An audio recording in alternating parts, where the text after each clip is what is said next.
ನಮಸ್ಕಾರ ವೀಕ್ಷಕರೇ, ಜಿ ಸಂವಾದಕ್ಕೆ ಸ್ವಾಗತ. ನಾನು ಶಿಲ್ಪಾ ರಾಜನ್. ಇದೇ ಜನವರಿ 22ನೇ ತಾರೀಕಿನಂದು ಅಯೋಧ್ಯೆಯಲ್ಲಿ ಭವ್ಯವಾದ ಶ್ರೀರಾಮ ಮಂದಿರದ ಉದ್ಘಾಟನೆಯ ಕಾರ್ಯಕ್ರಮ ನೆರವೇರುತ್ತೆ. ಇದೊಂದು ಧಾರ್ಮಿಕ ಕಾರ್ಯಕ್ರಮ ಅನ್ನೋದು ನಿಮ್ಮೆಲ್ಲರಿಗೂ ಕೂಡ ಗೊತ್ತೇ ಇದೆ. ಅದರಲ್ಲೂ ಹಿಂದೂಗಳಂತೂ ಚಾತಕ ಪಕ್ಷಿಗಳಂತೆ ಈ ರಾಮ ಮಂದಿರ ಆಗಲಿ ಅಂತ ಕಾಯ್ತಾ ಇದ್ದಾರೆ. ಆದರೆ ರಾಜಕೀಯ ರಾಮನ ವಿಷಯವನ್ನ, ರಾಮ ಮಂದಿರದ ವಿಚಾರವನ್ನ ರಾಜಕೀಯಕರಣಗೊಳಿಸಲಾಗ್ತಾ ಇದೆ. ಎಲ್ಲ ರಾಜ್ಯದಲ್ಲೂ ರಾಮ ಮಂದಿರ ದೊಡ್ಡ ಮಟ್ಟದಲ್ಲಿ ಚರ್ಚೆಗೊಳಗಾಗ್ತಾ ಇದೆ. ಅಷ್ಟೇ ಅಲ್ಲ, ನಮ್ಮ ರಾಜ್ಯ ಕರ್ನಾಟಕ ರಾಜ್ಯದಲ್ಲೂ ಕೂಡ ಕಾಂಗ್ರೆಸ್ ಬಿಜೆಪಿ ಜಟಾಪಟಿಗೆ ಕಾರಣ ಆಗ್ತಾ ಇದೆ. ಒಬ್ಬೊಬ್ಬರು ಒಂದೊಂದು ರೀತಿಯಾದ ಹೇಳಿಕೆಗಳನ್ನು ಕೊಡ್ತಾ ಇದ್ದಾರೆ. ಇದರ ಮಧ್ಯೆ ಸಿದ್ದರಾಮಯ್ಯನವರಿಗೆ ರಾಮ ಮಂದಿರಕ್ಕೆ ಯಾಕೆ ಆಹ್ವಾನ ಇಲ್ಲ ಅನ್ನೋ ಪ್ರಶ್ನೆ, ಸಾಧಕ ಬಾಧಕಗಳ ಚರ್ಚೆ. ಒಂದು ಕಡೆ ಆಂಜನೇಯ ಅವರು ಹೇಳ್ತಾರೆ, ಶ್ರೀರಾಮನ ಹೆಸರು, ರಾಮನ ಹೆಸರು ಸಿದ್ದರಾಮಯ್ಯನವರ ಹೆಸರಲ್ಲೇ ಇದೆ, ಮತ್ಯಾಕಲ್ಲಿಗೆ ಹೋಗಬೇಕು ಅಂತ. ಈ ಕಡೆ ಬಿಜೆಪಿ ಅವರು ಹೇಳ್ತಾರೆ, ರಾಮನ ಪ್ರಕಾರ ಅಥವಾ ರಾಮನ ಒಂದು ಅಂದರೆ ನಾವೇನು ಹೇಳ್ತೀವಿ, ರಾಮ ಹಾಕಿಕೊಟ್ಟ ದಾರಿ ಏನಿದೆ, ನ್ಯಾಯ ಆಗಿರ್ಬೋದು, ಧರ್ಮ ಆಗಿರಬಹುದು, ಇದೆಲ್ಲವನ್ನೂ ಕೂಡ ಸಿದ್ದರಾಮಯ್ಯನವರು ಎಷ್ಟು ಮಟ್ಟಿಗೆ ಪಾಲಿಸಿದ್ದಾರೆ ಅನ್ನುವಂತಹ ಪ್ರಶ್ನೆಯನ್ನು ಸಿಟಿ ರವಿ ಅವರು ಹಾಕ್ತಾರೆ. ಆದರೆ ಕೇವಲ ಆರೋಪ ಪ್ರತ್ಯಾರೋಪಗಳಿಗೆ ಕಾರಣ ಆಗ್ತಾ ಇದೆಯಾ? ರಾಮನ ವಿಷಯಕ್ಕೆ ಯಾಕೆ ಬೇಕು ಹಾಗಾದ್ರೆ? ರಾಜಕೀಯ ವಸ್ತುನ ಇದು? ಮುಂದಿನ ಲೋಕಸಭೆ ಚುನಾವಣೆಗೆ ಮುನ್ನುಡಿ ಹಾಕ್ತಾ ಇದ್ದಾರಾ ಶ್ರೀರಾಮ ಮಂದಿರದ ವಿಚಾರವನ್ನ? ಅನೇಕ ವಿಚಾರಗಳು ಬರುತ್ತೆ, ಎಲ್ಲವನ್ನು ಕೂಡ ಮಾತಾಡ್ತಾ ಹೋಗೋಣ. ಇದೇ ಹೊತ್ತಿನ ವಿಶೇಷ, ಹೇ ರಾಮ್ ಕೈ ಕಮಲ ಫೈಟ್.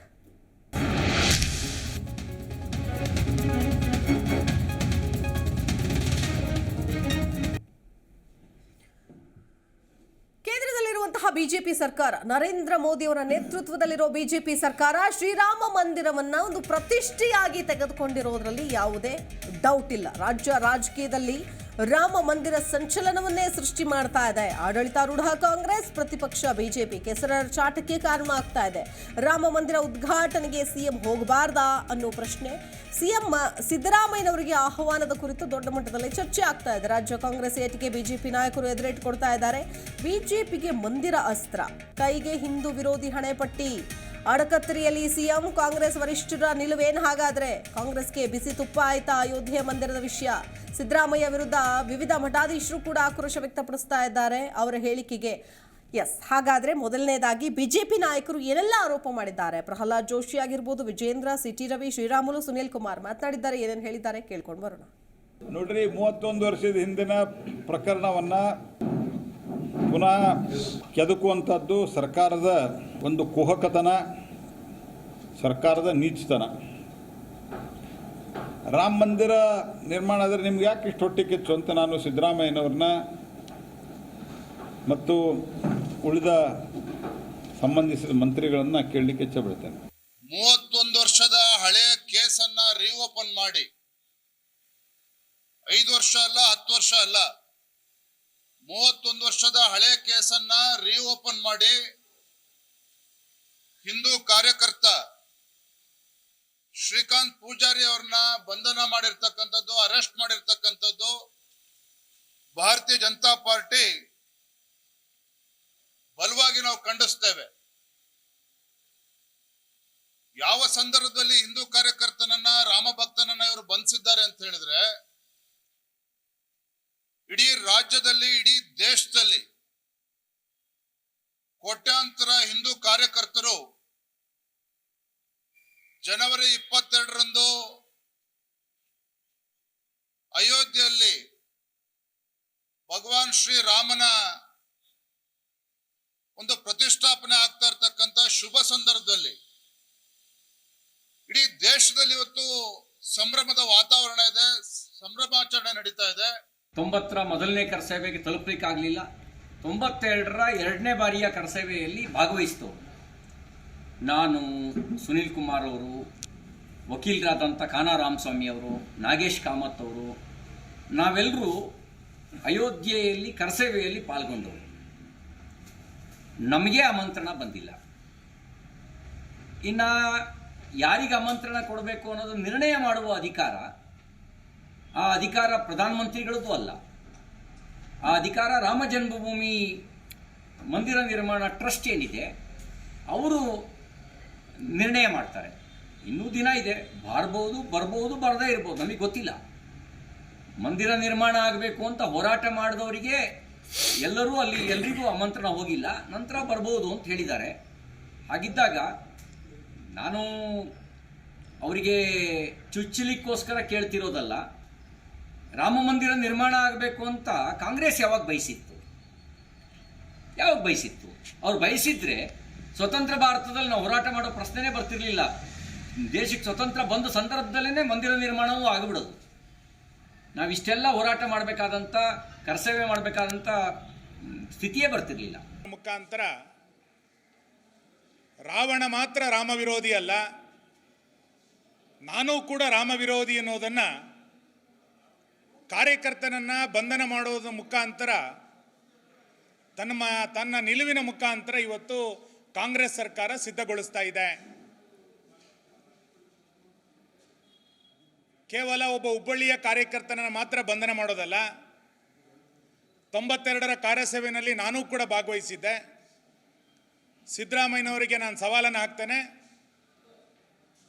ಕಾರ್ಯಸೇವಕರನ್ನು ಬಂಧನ ಮಾಡೋದ್ರ ಮುಖಾಂತರ ಹಿಂದುತ್ವದ ವಿಚಾರವನ್ನು ಹತ್ತಿಕ್ಕಬಹುದು ಅನ್ನುವಂಥದ್ದನ್ನು ನೀವು ಮರೆತು ಬಿಡಿ. ರಾಜ್ಯದ ಎಲ್ಲ ಕಾರ್ಯಸೇವಕರ ಪಟ್ಟಿಯನ್ನು ನಾನು ಕೊಡ್ತೇನೆ.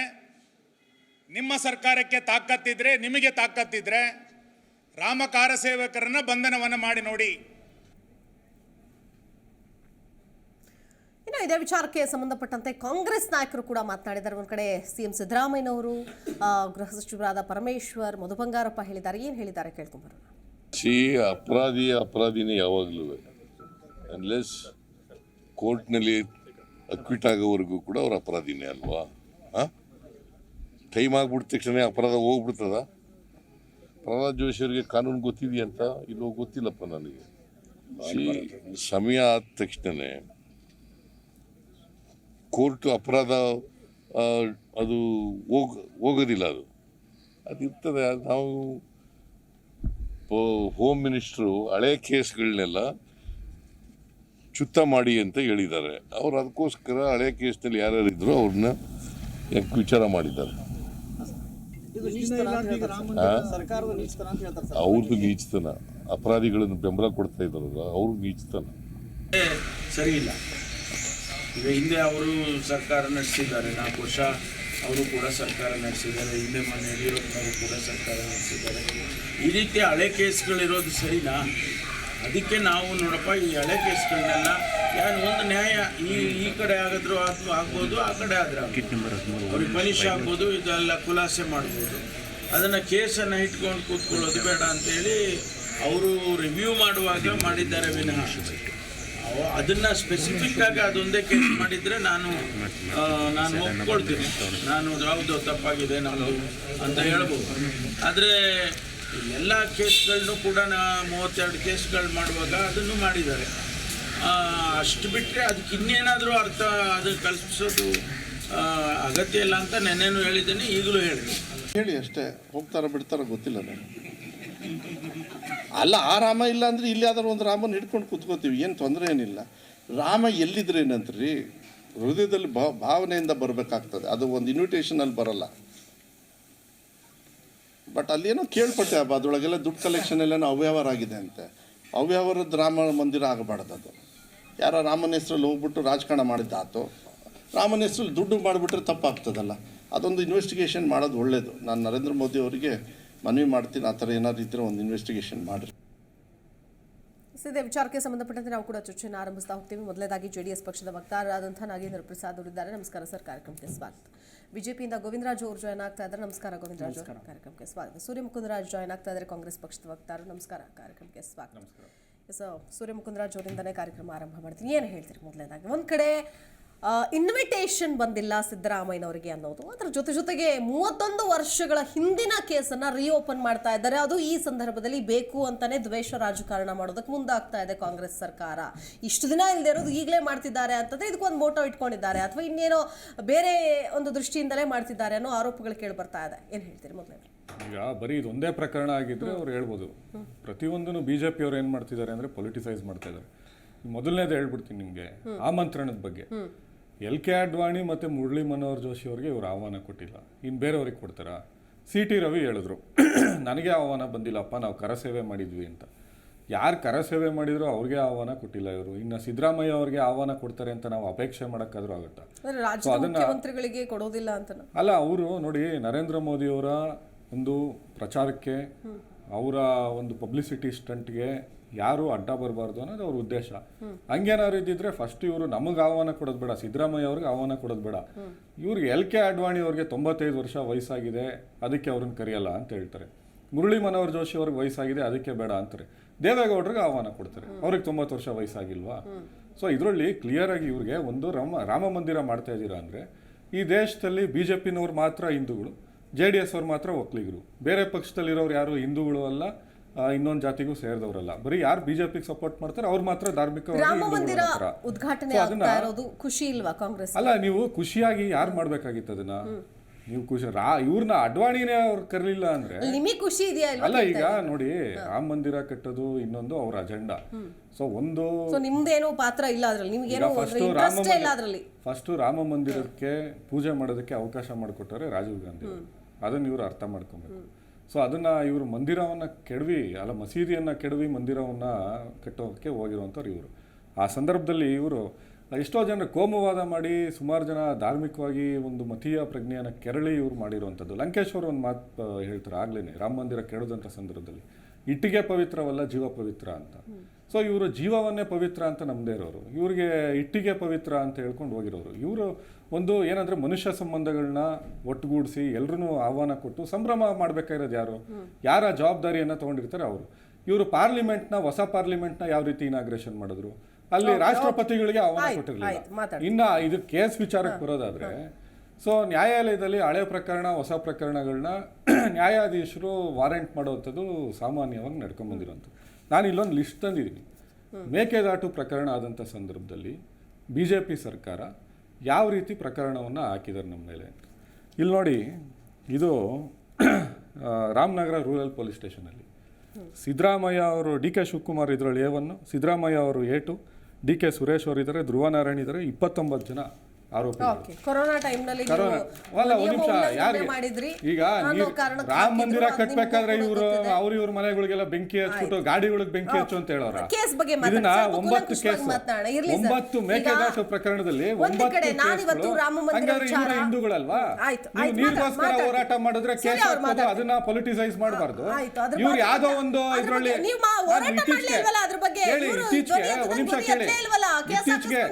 ಇತ್ತೀಚೆಗೆ ಶರಣ್ ಪ್ರಕಾಶ್ ಪಾಟೀಲ್ ಅವ್ರ ಮೇಲೆ ವಾರೆಂಟ್ ಆಯ್ತು ಈ ಕೇಸಲ್ಲಿ, ಮೇಕೆದಾಟು ಪ್ರಕರಣದಲ್ಲಿ. ಯಾರಾದ್ರೂ ಪೊಲಿಟಿಸೈಸ್ ಮಾಡಿದ್ರ? BJP ಸರ್ಕಾರದವ್ರು ನೋಡಿ ನಮ್ಮನ್ನ ಹಿಂಗ್ ಮಾಡ್ಬಿಟ್ಟವ್ರೆ, ಈ ತರ ಬೊಬ್ಬೆ ಹೊಡ್ಕೊಳ್ಳೋದಿಲ್ಲ. ಇವ್ರು ಸಾವರ್ಕರ್ ಸಂತತಿಗೆ ಸೇರಿದವರು, ನಾವು ಇವ್ರ ತರ ಎಲ್ಲ ಬೊಬ್ಬೆ ಎಲ್ಲ ಹೊಡಿಯಲ್ಲ, ಕೇಸ್ ಎದುರಿಸ್ತೀವಿ. ಯಾಕೆ ಸಿದ್ದರಾಮಯ್ಯನವರಿಗೆ ಆಮಂತ್ರಣ ಬಂದಿಲ್ಲ ಅನ್ನೋ ಪ್ರಶ್ನೆಗಳು ಎದುರಾಗ್ತಾ ಇದೆ. ಇದಕ್ಕೆ ಅವ್ರಿಗೇನೋ ಬೇಜಾರಿಲ್ಲ, ಬಟ್ ನಿಮಗೆ BJP ಅವ್ರಿಗೆ ಯಾಕೋ ಬೇಸರ ಇದ್ದಂಗಿದ್ಯಾ ಅಂತ ನೋಡಿ ಮೇಡಮ್. ಇನ್ನು ಇರ್ತಕ್ಕಂಥದ್ದು ಜನವರಿ 22ನೇ ತಾರೀಕು ರಾಮಲಲ್ಲನ ಒಂದು ಪ್ರಾಣ ಪ್ರತಿಷ್ಠಾಪನೆ ಕಾರ್ಯಕ್ರಮ ಇರ್ತಕ್ಕಂಥದ್ದು. ಇನ್ನೂ ಸಾಕಷ್ಟು ಜನಕ್ಕೆ ಇನ್ವಿಟೇಷನ್ ಕೊಡ್ತಾ ಇದ್ದಾರೆ ಅಂತ ನಮಗೆ ಮಾಹಿತಿ ಇದೆ. ಆದರೆ ಕಾಂಗ್ರೆಸ್ನವ್ರಿಗೆ ಬರೋದಕ್ಕಿಂತ ಮುಂಚೆನೇ ಅವರ ಮನಸ್ಥಿತಿನೇ ಏನಿದೆ ಹೊರಗೆ ಆಗ್ತಾ ಇದ್ದಾರೆ. ಅವ್ರು ಹೋಗ್ಬೇಕು ಅಂತ ಹೇಳ್ತಾರೆ, ಇಲ್ಲ ಹೋಗ್ಬಾರ್ದು ಅನ್ನೋದು ಸ್ಪಷ್ಟಪಡಿಸ್ಲಿ. ನಮಗೆ ಇನ್ವಿಟೇಷನ್ ಬಂದರೆ ನಾನು ಹೋಗ್ತೀವಿ, ಇನ್ವಿಟೇಷನ್ ಬರೋಲ್ಲ ನಾನು ಹೋಗಲ್ಲ ಅಂತ ಸ್ಪಷ್ಟನೇ ಇರಲಿ ಅವ್ರಿಗೆ ಯಾಕೆ? ನಮಗೆ ಇಲ್ಲಿ ಸನ್ಮಾನ್ಯ ಚಿತ್ರದುರ್ಗ ಆಂಜನೇಯರು ಹೇಳ್ತಾರೆ, ನಮ್ಗೆ ಆ ರಾಮ ಬೇಡ, ಈ ರಾಮನೇ ಸಾಕು. ಅಂದರೆ ಆ ರಾಮ ಯಾವ ಕಾಲದಲ್ಲಿ ಇದ್ದಿದ್ದು, ಈಗಿರ್ತಕ್ಕಂಥ ರಾಮ ಯಾರು ಅನ್ನೋದು ಅದು ಸ್ಪಷ್ಟನೆ ಪಡಿಸ್ಬೇಕಲ್ವಾ? ಅದ್ರ ವಿಚಾರವಾಗಿ ಸನ್ಮಾನ್ಯ ಮುಖ್ಯಮಂತ್ರಿಗಳು ನಾನು ಆ ರಾಮ ಅಲ್ಲ ಅಂತ ಹೇಳಲೇ ಇಲ್ಲ ಇಲ್ಲಿವರೆಗೂ. ಅಂದರೆ ಅವ್ರ ಮನಸ್ಥಿತಿಗಳು ಕಾಂಗ್ರೆಸ್ನವ್ರು ಹೇಗಿದೆ ಅಂದರೆ, ರಾಮನ ಒಂದು ಹೋರಾಟ ಮಾಡಿದಂಥವ್ರಿಗೆ ಏನನ್ನ ಮಾಡಿ ಹತ್ತಿಕ್ಬೇಕು, ಅವ್ರಿಗೇನ ಮಾಡಿ ಒಂದು ಡೈವರ್ಷನ್ ಸ್ಟ್ರಾಟಜಿಕ್ ಸ್ಟಾರ್ಟ್ ಮಾಡಬೇಕು ಅನ್ನೋ ಒಂದೇ ವಿಚಾರ ಇಟ್ಕೊಂಡು ರಾಮನ್ನ ಒಂದು ಏನು ದೇವಸ್ಥಾನ ಆಗ್ತಾ ಇದೆಯಲ್ಲ, ಬಹುಶಃ ಕಾಂಗ್ರೆಸ್ ಅವ್ರಿಗೆ ಇಷ್ಟನೇ ಇಲ್ಲ ಅನಿಸುತ್ತೆ. ಇಷ್ಟ ಇದ್ದಿದ್ರೆ ನಮ್ಮನ್ನು ಕರೆದ್ರೆ ನಾವು ಹೋಗ್ತೀವಿ ಅಂತ ಹೇಳೋಂಥ ಪ್ರಶ್ನೆ ಮಾಡ್ಬೋದಾಗಿತ್ತು.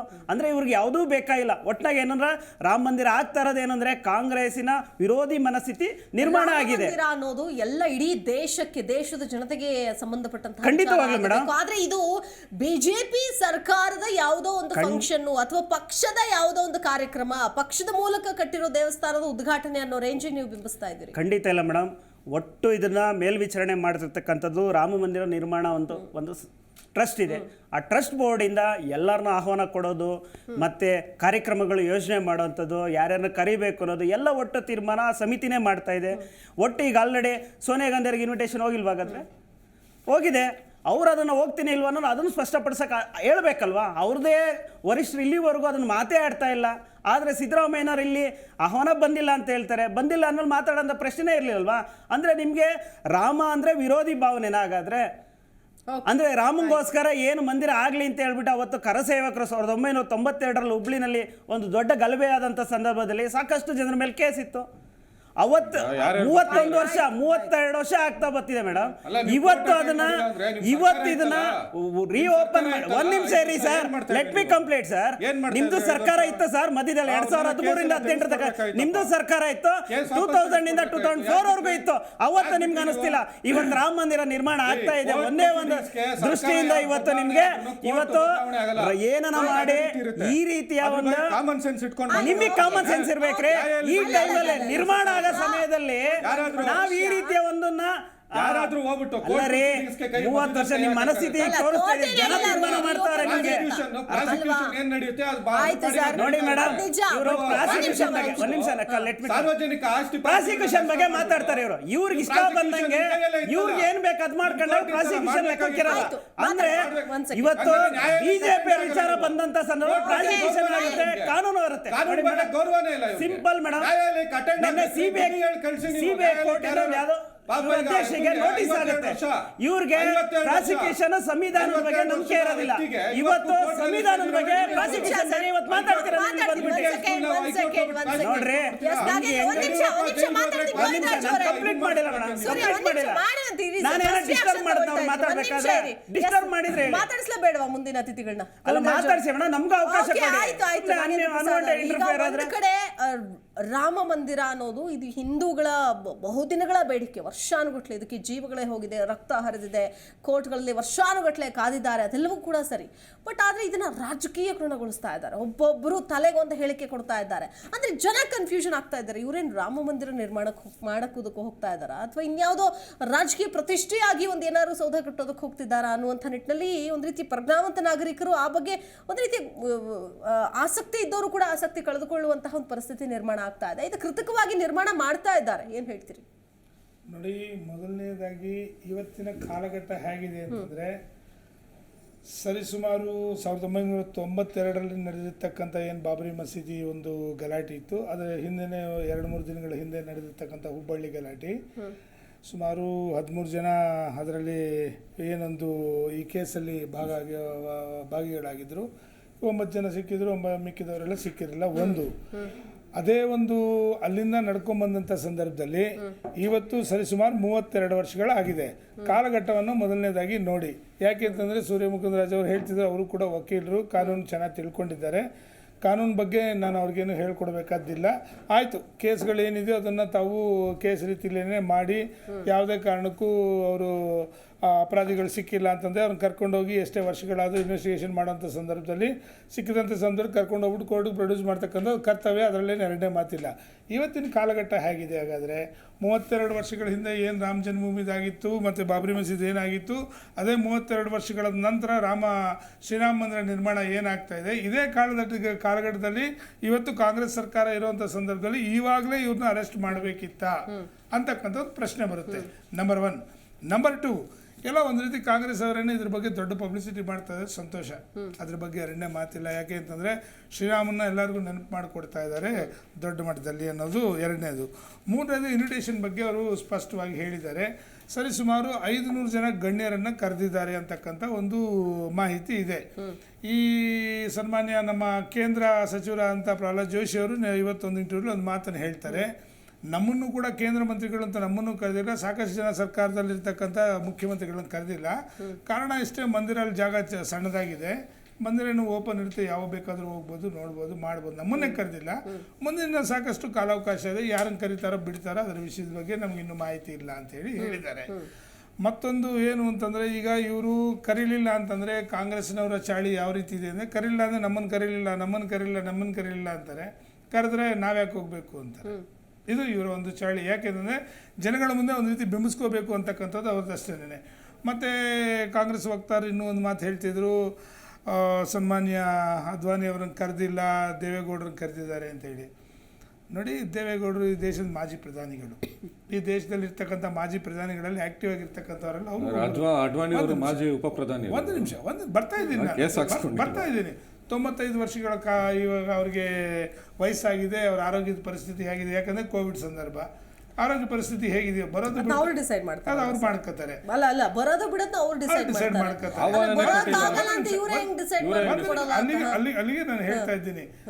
ಟ್ರಸ್ಟ್ಗೂ ಕೂಡ ನಮ್ಮ ಇವರಿಗೆ ಅದ್ವಾನಿ ಅವ್ರಿಗೂ ಕೂಡ ತುಂಬ ಅವಿನಾಭಾವ ಸಂಬಂಧ ಇದೆ. ಅವರು ಒಳೊಳಗೆ ಹೋಗಿ ಯಾವ ರೀತಿ ಮಾತಾಡ್ಕೊಂಡಿದ್ದಾರೆ ಅದು ಇನ್ನೂ ಇದುವರೆಗೂ ಗೊತ್ತಿಲ್ಲ. ಕಾಲಾವಕಾಶ 22ನೇ ತಾರೀಕು ಇರೋ ತನಕ ಇವ್ರು ಯಾಕೆ ಇಷ್ಟೊಂದು ಆತರ ಪಡ್ತಾ ಇದ್ದಾರೆ? ಇದು ಒಂದು ರೀತಿ ಇವರಲ್ಲಿ ನಮ್ಮನ್ನು ಕರೆದಿಲ್ಲ, ಇಲ್ಲ ಒಂದು ನಿಮಿಷ ಸರ್, ಇವ್ರಿಗೆ ಏನಾಗ್ತಾ ಇದೆ ಅಂತಂದ್ರೆ, ರಾಮ ಜನ್ಮಭೂಮಿ ಏನಾದರೂ ಇವತ್ತು ಒಂದು ದೇವಸ್ಥಾನ ಉದ್ಘಾಟನೆ ಆದ ನಂತರ ಎಲ್ಲ ಒಂದು ರೀತಿ ದೇಶದ ಜನತೆ ಏನಾದರೂ ಬೇರೆ ಪಾರ್ಟಿ ಕಡೆ ಏನಾದ್ರು ವಾಲ್ತಾರ, ಹಿಂದೂ ಧರ್ಮದ ಕಡೆ ವಾಲ್ತಾರ ಅನ್ನೋ ಒಂದು ಆತಂಕ ಎಲ್ಲ ಅವರಲ್ಲಿ ಕಾಡ್ತಾ ಇದೆ ಅಂತಕ್ಕಂಥದ್ದು ನನ್ನ ಮನಸ್ಸಿನ ಭಾವನೆ. ಯಾಕೆಂದರೆ ಅಂಥ ಆತಂಕ ಇಲ್ಲ ಅಂತಂದ್ರೆ ಮಾಡ್ಕೊಳ್ಳಿ ಬಿಡಿ, ಇಷ್ಟ ಇದ್ರೆ ಕರೆದ್ರೆ ಹೋಗ್ತೀವಿ, ಇಲ್ಲ ಅಂತಂದ್ರೆ ಇಲ್ಲ ಅಂತ ಸಿಂಪಲ್ ಆಗಿ ಹೇಳ್ಬೋದಿತ್ತು. 6 ತಿಂಗಳಿಗೆ ಬದಲಾವಣೆ ಆಗುತ್ತೆ ಅಂದರೆ ಮನಸ್ಥಿತಿ ಸರ್. 6 ತಿಂಗಳ ಹಿಂದೆಗಡೆ ಇದೇ ನಿಮ್ಮ ರಾಜ್ಯಾಧ್ಯಕ್ಷರು ಅವ್ರು ಹೇಳ್ತಾರೆ ರಾಮ ಮಂದಿರನ ಯಾವ ರೀತಿ ಕಟ್ತಾ ಇದ್ದಾರೆ ಅಂತ. ಪ್ರಹ್ಲಾದ್ ಜೋಶಿ ಬಗ್ಗೆ ಅವರ ಜಾತಿಯನ್ನ ಹಿಡಿದು ಮಾತಾಡ್ತಾರೆ, RSS ಅವ್ರ ಬಗ್ಗೆ ಮಾತಾಡ್ತಾರೆ. ಇವತ್ತು ನೀವು ಬಂದ್ಬಿಟ್ಟು ಹಿಂದುತ್ವ ರಾಮ ಮಂದಿರ ಅಂತ ಹೇಳ್ತಾರೆ. ಇದು ಒಂಥರ ವ್ಯಂಗ್ಯ ಅಥವಾ ಪರಿಸ್ಥಿತಿಯ ಚೋದ್ಯ ಅಥವಾ ಯಾವ್ದಾದ್ರು ಊಸುರುವಳ್ಳಿ ಅಂತ ಒಂದು ಪ್ರಾಣಿ ಇದೆಯಲ್ಲ, ಊಸುರುವಳ್ಳಿಗಳೇನಾದ್ರು ಆಗ್ಬಿಟ್ಟಿದ್ದೀರಾ ನೀವು ಅಂತ. ಈಗ ಅವ್ರ ಮಾತಿಗೊಂದು ಉತ್ತರ ಕೊಟ್ಬಿಡ್ತೀನಿ ಮೇಡಮ್. ಅವರು ಊಸುರುವಳ್ಳಿ ನಿಮ್ಮ 6 ತಿಂಗಳಿಗೆ ಬದಲಾವಣೆಗಳ ಬಗ್ಗೆ ಎಲ್ಲದ್ರ ಬಗ್ಗೆ ಸ್ಪಷ್ಟವಾಗಿ ಹೇಳಿದ್ದಾರೆ. ಪ್ರಥಮವಾಗಿ ನಾನೇನು ಹೇಳಿದೆ, ಯಾವುದೇ ಒಂದು ಕೇಸಲ್ಲಿ 32 ವರ್ಷ ಅಲ್ಲ 50 ವರ್ಷ ಆಗಿರ್ಲಿ, ಯಾವುದೇ ಒಂದು ಕೇಸ್ ಬಗ್ಗೆ ಹೇಳಿಲ್ಲ ನಾನು. ಒಂದು ನಿಮಿಷ, ಈಗ ಇದನ್ನ ಹೇಳಿದ್ರಲ್ಲ, ನಾನು ಹೇಳಿದ್ದೀನಿ ಕಾಂಗ್ರೆಸ್ನವ್ರಿಗೆ ಏನೋ ಭಯ ಆಗ್ತಾ ಇದೆ ಹಿಂದುತ್ವ ಅಂದ್ರೆ ಏನು ಅಂತ. ಖಂಡಿತ ಸತ್ಯ. ಹಿಂದುತ್ವ ಅವಾಗ ಬೈದಿದ್ದು, ಅವಾಗ ಅದೇ ಕಲ್ಲಡ್ಕ ಪ್ರಭಾಕರ್ ಭಟ್ರನ್ ಬೈದಿದ್ರಿ, ಅದೇ ಪ್ರಹ್ಲಾದ್ ಜೋಶಿನ ಚಿತ್ಪಾವನ್ ಬ್ರಾಹ್ಮಣರು ಅಂತ ಬೈದಿದ್ರಿ, ಅದೇ ಸಾವರ್ಕರ್ನ ಮತ್ತೆ ಇವ್ರನ್ನ ನಾಥುರಾಮ್ ಗೋಡ್ಸೆಯನ್ನ ಗಾಂಧಿ ಕೊಂದವರು ಅಂತ ಹೇಳಿದ್ರಿ. ಈಗಾಗ್ಲೇ ನಿಮ್ಗೆ ಆಗ್ಲೇ ಹಿಂದುತ್ವ, ಇದು ರಾಮ ಮಂದಿರ ಇದು ಇದೆಯಲ್ಲ, ಜನ ನೋಡ್ತಾ ಇದಾರೆ. ಒಂದು ನಿಮಿಷ, ಯಾವ ರೀತಿ ನಿಮ್ಮ ನೈತಿಕತೆ, ನಿಮ್ಮ ಮೊರಾಲಿಟಿ, ನೀವು ಯಾವ ರೀತಿ ನಿಮ್ಮ ನಾಲಿಗೆಗಳಿಂದ ಬದಲಾವಣೆ ಮಾಡ್ತೀರಾ ಅನ್ನೋದ್ರ ಬಗ್ಗೆ ನೀವು ಇವತ್ತು ಬಿಜೆಪಿ ಅವರು RSS ಸರ್. ಒಂದು ನಿಮಿಷ, ನಾನು ಫಿನಿಶ್ ಮಾಡಿದ್ರೆ ನೀವು ಮಾತಾಡೋದು ನಾನು ಮಾತಾಡಿ, ದಯವಿಟ್ಟು ಅವಕಾಶ ಕೊಡಿ. ನೀವು ಸ್ಟಾರ್ಟಿಂಗ್ ಏನು ಹೇಳಿದ್ದೀರಾ, ನಾನು ಎಲ್ಲೂ ಕೂಡ ಹಿಂದುತ್ವದ ಬಗ್ಗೆ ಆಗಿರ್ಬೋದು ಅಥವಾ RSS ಬಗ್ಗೆ ನಾನು ಹೇಳ್ತಿಲ್ಲ, ನಿಮ್ಮ ಪಕ್ಷದ ಬದಲಾವಣೆಗಳ ಬಗ್ಗೆ ನನಗೆ ಅವಕಾಶ ಕೊಡಬೇಕು. ಒಂದು ನಿಮಿಷ ಕೇಳಿ, ನನಗೆ ಅವಕಾಶ ಕೊಡಿ ದಯವಿಟ್ಟು. ನಾನು ಎಲ್ಲೂ ಕೂಡ ಹಿಂದುತ್ವದ ಬಗ್ಗೆ ನಾನು ಮಾತಾಡಿಲ್ಲ. ಈಗ ಸರ್ ಒಂದು ನಿಮಿಷ ಹೇಳಿದ್ರೆ ಕೇಳ್ರಿ ನೀವು. ನಿಮಗೆ ನಾಯಕರು ಎಕ್ಸ್ಚೇಂಜ್ ಆದಾಗ ಇಲ್ಲ, ನಾನು ಏನೂ ಬದಲಾವಣೆ ಆಗಿಲ್ಲ, ಹಾಗೆ ಇದ್ದೀನಿ. ಬಿಜೆಪಿ ಒಂದು ನಿಮಿಷ, ಬಿಜೆಪಿ ನಮಗೆ ಅವಕಾಶ ಕೊಡಬೇಕು.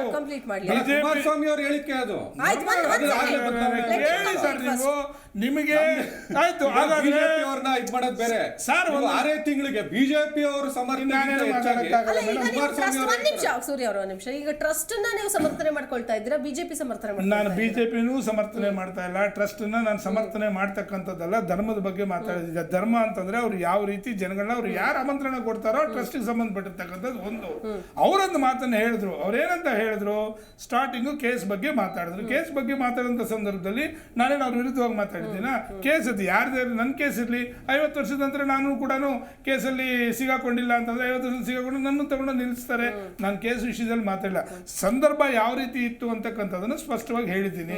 ಎರಡನೇದು ಇವರು ಏನಂತಂದ್ರು 6 ತಿಂಗಳು ಇಷ್ಟೊಂದು ಬದಲಾವಣೆ ಅಂದ್ರೆ ನಾನು ಹಿಂದುತ್ವದ ಬಗ್ಗೆ ಮಾತಾಡಿ ಎಲ್ಲಿ ಮಾತಾಡಿದ್ದು? ಹಿಂದುತ್ವದ ಬಗ್ಗೆ ನೀವಲ್ಲ, ಕುಮಾರಸ್ವಾಮಿ ಅವರು ಇದೇ ಕುಮಾರಸ್ವಾಮಿ ಅವರು ಕಲೆಕ್ಷನ್ ಮಾಡೋದ್ರ ಬಗ್ಗೆ, ಮಣ್ ಕಲೆಕ್ಷನ್ ಮಾಡೋದ್ರ ಬಗ್ಗೆ, ಹಣ ಕಲೆಕ್ಷನ್ ಮಾಡೋದ್ರ ಬಗ್ಗೆ ಸ್ಟೇಟ್ಮೆಂಟ್ ಕೊಟ್ಟಿದ್ರು. ಹಾಗಾದ್ರೆ ಅದಾದ ನಂತರ ಪ್ರಹ್ಲಾದ್ ಜೋಶಿ ಅವ್ರ ಬಗ್ಗೆ ಕೊಟ್ರು. ಅದಾದ ನಂತರ ಗಾಂಧೀಜಿ ಅವ್ರು ಕೊಂದವರು RSS ಬಗ್ಗೆ ಹೇಳಿದ್ರು.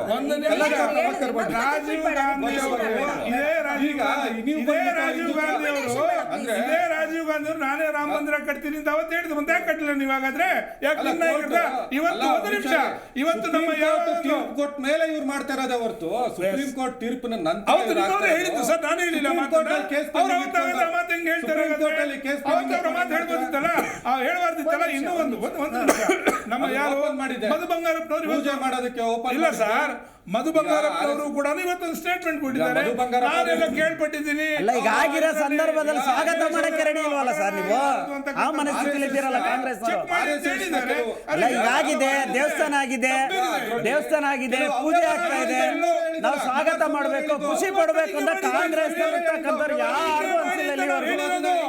ತನಿಖೆ ಮಾಡಿ ಅಂತ ತನಿಖೆ ಮಾಡಬೇಡಿ ಅಂತ ನಾನು ತನಿಖೆ ಮಾಡಬೇಡಿ ಅಂತ ಹೇಳಿಲ್ಲ ಸರ್. ಈಗ ಮಧು ಬಂಗಾರಪ್ಪ ಹೇಳಿದ್ರೆ ತಪ್ಪು, ಕುಮಾರಸ್ವಾಮಿ ಹೇಳಿದ್ರೆ ಸರಿ. ತಪ್ಪು ಅಂತ ನಾನು ಹೇಳ್ತಿಲ್ಲ. ಕುಮಾರಸ್ವಾಮಿ ಅವರು ಹೇಳಿದ ಮಾತನ್ನೇ ಮಧು ಬಂಗಾರಪ್ಪ ಕುಮಾರಸ್ವಾಮಿ ಅವರು ತನಿಖೆ ಮಾಡಿ ಅಂತ ಹೇಳಿದ್ರೆ ಮಧು ಬಂಗಾರಪ್ಪನವರು ಕೂಡ ತನಿಖೆ ಮಾಡಿ ಅಂತ ಹೇಳಿದ್ದಾರೆ. ತನಿಖೆ ಮಾಡಿ ಅಂತ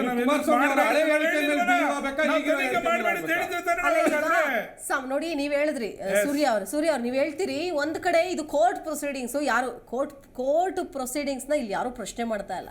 ಕಾಂಗ್ರೆಸ್ ಪಕ್ಷದ ನಡೆಯನ್ನ ಪ್ರಶ್ನೆ ಮಾಡ್ತಾ ಇದ್ದಾರೆ. ಈ ಹಿಂದೆ ನೀವು ಅಧಿಕಾರದಲ್ಲಿ ಒಂದ್ ನಿಮಿಷ, ನೀವು ಕಾಂಗ್ರೆಸ್ನವ್ರು 30 ವರ್ಷದಿಂದ ಅಧಿಕಾರದಲ್ಲಿ ಇಲ್ವೇ ಇಲ್ವಾ? ಅವಾಗೆಲ್ಲ ರೀಓಪನ್ ಆಗದೆ ಇರುವಂತಹ ಕೇಸ್ ಈಗ ಯಾಕೋ ರೀಓಪನ್ ಆಗ್ತಾ ಇದೆ? ಹಾಗಾದ್ರೆ ಗೃಹ ಸಚಿವರೇ ಹೇಳಿದ್ದಾರಲ್ವಾ, ಸಿದ್ದರಾಮಯ್ಯ ಅವರೇ ಹೇಳ್ತಾರಲ್ಲ, ಗೃಹ ಸಚಿವರು ಹೇಳಿದಾರಂತೆ ಹಳೆ ಕೇಸ್ ಎಲ್ಲ ರೀಓಪನ್ ಮಾಡಿ ಕ್ಲಿಯರ್ ಮಾಡಿ ಅಂತ ಯಾರು ಹೇಳಿದ್ದು? ಹಾಗಾದ್ರೆ ಕೋರ್ಟ್ ಹೇಳಿದ್ದ, ಗೃಹ ಸಚಿವರು ಹೇಳಿದ್ದಾರೆ ಅಂತ ಸಿಎಂ ಹೇಳಿದ್ರ? ಮೊನ್ನೆ ನಿಮ್ಗೆ ಉದಾಹರಣೆ ಕೊಟ್ಟೆ, ಶರಣ್ ಪ್ರಕಾಶ್ ಪಾಟೀಲ್ ಅವರು ಸಿಟ್ಟಿಂಗ್ ಮಿನಿಸ್ಟರ್ NBW ಆಗಿದೆ, ಬಂದು ಕೋರ್ಟ್ ಅಲ್ಲಿ ನಾನ್ ಬೇಲೇಬಲ್ ವಾರೆಂಟ್ ಆಗಿತ್ತು, ಅದನ್ನ ರೀಕಾಲ್ ಮಾಡ್ಕೊಂಡು ಹೋದ್ರು. ಸೊ ಕೋರ್ಟ್ ಪ್ರೊಸೀಡಿಂಗ್ಸ್ ಅಲ್ಲಿ ನೀವು ಯಾರಾಗಿದ್ರೇನು, ಕರಸೇವಕ ಆಗಿದ್ರೇನು, ಇಲ್ಲ ಸ್ವತಂತ್ರ ಹೋರಾಟಗಾರ ಆಗಿದ್ರೇನು, ಯಾರಾದ್ರೇನು, ರಿಓಪನ್ ಅಲ್ಲ, ಯಾವ ಹಳೆ ಪ್ರಕರಣಗಳಿದಾವೆ ಅದೇ ಪ್ರಕರಣ ಅದೇ ಸಮಯ ಹೇಳ್ತಾರೆ. 30 ವರ್ಷದಿಂದ ನಿಮ್ಮ ಮಧ್ಯದಲ್ಲಿ ಅಧಿಕಾರದಲ್ಲಿ ಇದ್ರಲ್ಲ ಮೇಡಮ್, ಇದ್ರ ಮಧ್ಯದಲ್ಲಿ 3 ಟರ್ಮ್ ಅಧಿಕಾರದಲ್ಲಿ ಇದ್ರಲ್ಲ, ಅವತ್ ಗ್ಯಾಪ್ ಮೇಲೆ ಇವತ್ತು ಗ್ಯಾಪ್ ಬಂದಿದೆ. ಇಷ್ಟು ದಿನ ಇಲ್ಲದ್ದು 30 ವರ್ಷ ಸರ್ಕಾರ ಆಡಳಿತ ಮಾಡ್ಲಿಲ್ವಾ ಹಾಗಾದ್ರೆ ಕಾಂಗ್ರೆಸ್ ಪ್ರಕರಣ ಅಂತ ಅಲ್ಲ ಹೇಳಿದವರು, ಬೇರೆ ಇನ್ನ 30 ಉದ್ದೇಶ ಮನಸ್ಥಿತಿ ಹೇಳ್ಬಿಡಿ ಜನಕ್ಕೆ. ಈಗ ಲೋಕಸಭೆ ಚುನಾವಣೆಯ ಈ ಹೊತ್ತಿನಲ್ಲಿ, ಈ ಸಂದರ್ಭದಲ್ಲಿ ಇದೀಗ ರಾಮ ಮಂದಿರ ವಿಚಾರವನ್ನ ಮುಂದಿಟ್ಕೊಂಡು ವೋಟ್ ಬ್ಯಾಂಕ್ ಮಾಡ್ಕೊಳ್ಳೋದಕ್ಕೆ ಮುಂದಾಗ್ತಿದೆ ಅನ್ನುವಂಥ ವಿಚಾರಗಳು. ಒಂದು ಕಡೆ ಒಂದು ಆರೋಪ ಇದೆ ಕಾಂಗ್ರೆಸ್ ಮೇಲೆ, ಈ ಕಡೆ ಕರೆದ್ರೆ ಹೋಗೋಕ್ಕೂ ಕಷ್ಟ, ಸುಮ್ಮನೆ ಇರೋಕ್ಕೂ ಕಷ್ಟ ಅನ್ನುವಂಥ ಸಿಚುವೇಶನ್ ಎದುರಾಗಿದೆ ಕಾಂಗ್ರೆಸ್ಗೆ ಅಂತ. ಹೌದಾ ಸೂರ್ಯ ಅವರು, ಒಪ್ಕೊಳ್ತೀರಾ? ಹೋದ್ರೆ ರಾಮ ಮಂದಿರ ಉದ್ಘಾಟನೆ ಅಂದ್ರೆ ಮಂದಿರ ನಿರ್ಮಾಣ ಆಗುವ ಸಂದರ್ಭದಲ್ಲೇನೆ ವಿರೋಧ ವ್ಯಕ್ತಪಡಿಸಿದವರು ನೀವು, ಇದು ಸರಿಯಲ್ಲ ಅಂತ. ಇನ್ನೊಂದು, ಹೋಗದೇ ಇದ್ರೆ ಬಹುಸಂಖ್ಯಾತ ವಿರೋಧವನ್ನ ಪರ್ಮನೆಂಟ್ ಆಗಿ ಕಟ್ಕೊಂಡಂಗ. ಏನಕ್ಕೆ ರಾಮ ಮಂದಿರಕ್ಕೆ ಇನಾಗ್ರೇಷನ್ ಹೋಗಲಿಲ್ಲ ಅಂದ್ರೆ ಹಿಂದೂಗಳು ಕರೆದ್ರೂ ಹೋಗದೆ ಇದ್ರೆ ಯಾಕೆ ಬಹುಸಂಖ್ಯಾತ ಹಿಂದೂಗಳು? ಅಲ್ಲ ಸರ್, ಒಂದ್ ದೇಶದಲ್ಲಿ ಒಂದು ದೊಡ್ಡ ಮಂದಿರ ಉದ್ಘಾಟನೆ ಆಗ್ಬೇಕಾದ್ರೆ ಕರೆದ್ರೂ ಹೋಗಲ್ಲ ಅಂದ್ರೆ ನಿಮ್ಮ ಮನಸ್ಥಿತಿ ಏನಾಗಾದ್ರೆ?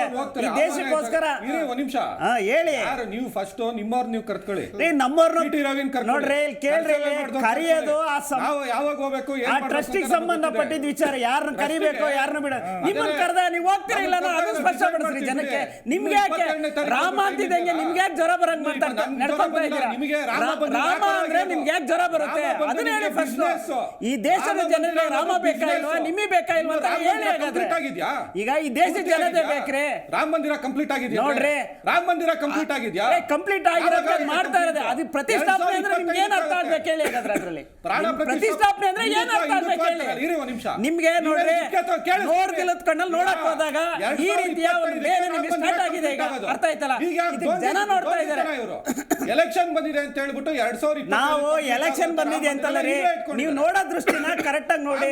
ಈ ದೇಶದಲ್ಲಿ ಒಂದು ಆಸ್ಮಿತೆಯಾಗಿ ಇವತ್ತು ರಾಮ ಮಂದಿರ ಉದ್ಘಾಟನೆ ಆಗ್ತಾ ಇದೆ, ಅದು ಸಹಿಸ್ಕೊಳ್ಳೋಕೆ ಆಗ್ತಾ ಇದೆ ಅಂತ ಕಾಂಗ್ರೆಸ್ ಅವರು ಡಿಕ್ಲೇರ್ ಮಾಡಿ. ಹಾಗಾದ್ರೆ ನೀವು ಕಾಂಗ್ರೆಸ್ ಅವರು ಡಿಕ್ಲೇರ್ ಮಾಡ್ರಿ, ನಮ್ಗೆ ಇಷ್ಟ ಇಲ್ಲ ಅಂತ ಕಾಂಗ್ರೆಸ್ ಅವರು ಡಿಕ್ಲೇರ್ ಮಾಡಿ. ಇವತ್ತು ರಾಮ ಮಂದಿರ ನಿರ್ಮಾಣ ಮಾಡ್ತಾ ಇದ್ದಾರೆ, ಇದು ನಮ್ಗೆ ಇಷ್ಟ ಇಲ್ಲ. ಕಾಂಗ್ರೆಸ್ ಕೇಳಿಸ್ಕೊಡ್ರಿ, ನೀವು ನಿಮ್ಗೆ ಇಷ್ಟ ಇಲ್ಲ, ನಿಮ್ದು ಡೋಂಗಿತನ ರೇ, ನಿಮ್ದು ಡೋಂಗಿತನ ಅರ್ಥ ಮಾಡ್ಕೊಳ್ಳಿ. ನೀವು ಇಲ್ಲಿವರೆಗೂ ನಮ್ಮ ರಾಮ ಮಂದಿರ ಅಂತ ನಿಮ್ಗೆ ಅನ್ಸೇ ಇಲ್ಲ, ನಮ್ಮ ರಾಮ ಮಂದಿರ ಅಂತ ನಿಮ್ಗೆ ಅನ್ಸೇ ಇಲ್ಲ, ಅದು ನಿಮ್ಮ ಸಮಸ್ಯೆ. ಇಡೀ ದೇಶ ನಮ್ಮ ರಾಮ ಮಂದಿರ ಅಂತ ಹೇಳ್ತಾ ಇದ್ರೆ ನೀವು ನಮ್ಮ ರಾಮ ಮಂದಿರ ಅಂತ ನೀವು ಹೇಳ್ತಾ ಇರ್ರಿ. ಎಲೆಕ್ಷನ್ ಮಾಡ್ರೆ ನೀವು ರಾಮ ಮಂದಿರ ಅಂದ್ರೆ ಎಲೆಕ್ಷನ್ ಗೆ ಮಂದಿರ ಅರ್ಥ ಆಯ್ತಲ್ಲ. ಪೂರಕವಾಗಿ ನಂದೊಂದು ಪ್ರಶ್ನೆ, ನೀವು ಹೇಳ್ತಾರಲ್ಲ ಮಂದಿರ ಮಾಡೋದಲ್ಲ ಅಲ್ಲ ರೀ, ಕೋರ್ಟ್ ಯಾಕೆ ಹಾಗಾದ್ರೆ ಪರ್ಮಿಷನ್ ಕೊಡುತ್ತೆ? ಆಯ್ತು, ಕೋರ್ಟ್ ಕೊಟ್ಟಿದೆ ಅಲ್ವಾ? ಕೋರ್ಟ್ ಕೊಟ್ಟಿದೆ ಬಿಡಿ, ಕೋರ್ಟ್ ಕೊಟ್ಟಿದೆ ಬಿಡಿ, ಅದು ತಾತ್ಸಾರ ಇವ್ರಿಗೆ, ಅದು ತಾತ್ಸಾರ. ಲ್ಯಾಂಡ್ ಲಿಟಿಗೇಷನ್ ಮಾಡ್ಕೊಂಡು ಎಲ್ಲೋ ಹೋಗ್ಬಿಟ್ಟು ಮಸೀದಿ ಕಟ್ಟೋದು ಮಂದಿರ ಕಟ್ಟೋದಲ್ಲ ರೇ, ಎಲ್ಲೋ ಕಟ್ಟಿರೋದಲ್ಲ ರೇ, ಕಾನೂನಾತ್ಮಕವಾಗಿ supreme court as A advocate ನೀವು ಅರ್ಥ ಮಾಡ್ಕೋಬೇಕು. ನಿಮಗೆ ಕಾನೂನು ಗೊತ್ತಿಲ್ವಾ? ಇಲ್ವಾ ಹಾಗಾದ್ರೆ? ಮಂತ್ರಾಕ್ಷತೆ ಬಗ್ಗೆ ಒಂದು- ಮಾತಾಡ್ತಾರೆ. ಇರ್ರಿ ಒಂದ್ ನಿಮಿಷ. ಮಂತ್ರಾಕ್ಷತೆ ಹೇಳ್ರಿ ಹೇಳಂತ ಸರಿಯಾಗಿ ಹೇಳಿ. ಅರ್ಥ ಆಯ್ತಲ್ಲ? ಕೇಳಿಸ್ಕೊಳ್ಳೋಕೆ ತಾಕತ್ತಿಲ್ಲ, ದಮ್ಮಿಲ್ಲ ನಿಮ್ಗೆ. ದಮ್ಮು ತಾಕತ್ತು ಜನ ಹೇಳ್ತಾರೆ ನಿಮ್ಗೆ. ನಿಮ್ಮ ಮನಸ್ಥಿತಿ ಬಗ್ಗೆ ರಾಜ್ಯದ ಜನ ಹೇಳ್ತಾರೆ, ದೇಶದ ಜನ ಹೇಳ್ತಾರೆ ಕಾಂಗ್ರೆಸ್ ಅವರಿಗೆ. ಕಂಪ್ಲೀಟ್ ಮಾಡಿ. ಹಾ, ಈಗ ಇವರು ರಾಮ ಮಂದಿರ ಪ್ರಾಣ ಪ್ರತಿಷ್ಠಾಪನೆ ಮಾಡ್ಬೇಕು ಅಂದ್ರೆ ಇವರು ಹಿಂದುತ್ವದ ಬಗ್ಗೆ ಮಾತಾಡ್ತಿರಲ್ಲ, ದೇವಸ್ಥಾನ ಪೂರ್ತಿ ಕಂಪ್ಲೀಟೇ ಆಗದೆ ಪ್ರಾಣ ಪ್ರತಿಷ್ಠಾಪನೆ ಹೆಂಗ್ ಮಾಡ್ತಾರೆ? ಅದಾದ್ಮೇಲೆ ಮಂತ್ರಾಕ್ಷತೆ ಯಾವಾಗ ಕೊಡೋದು?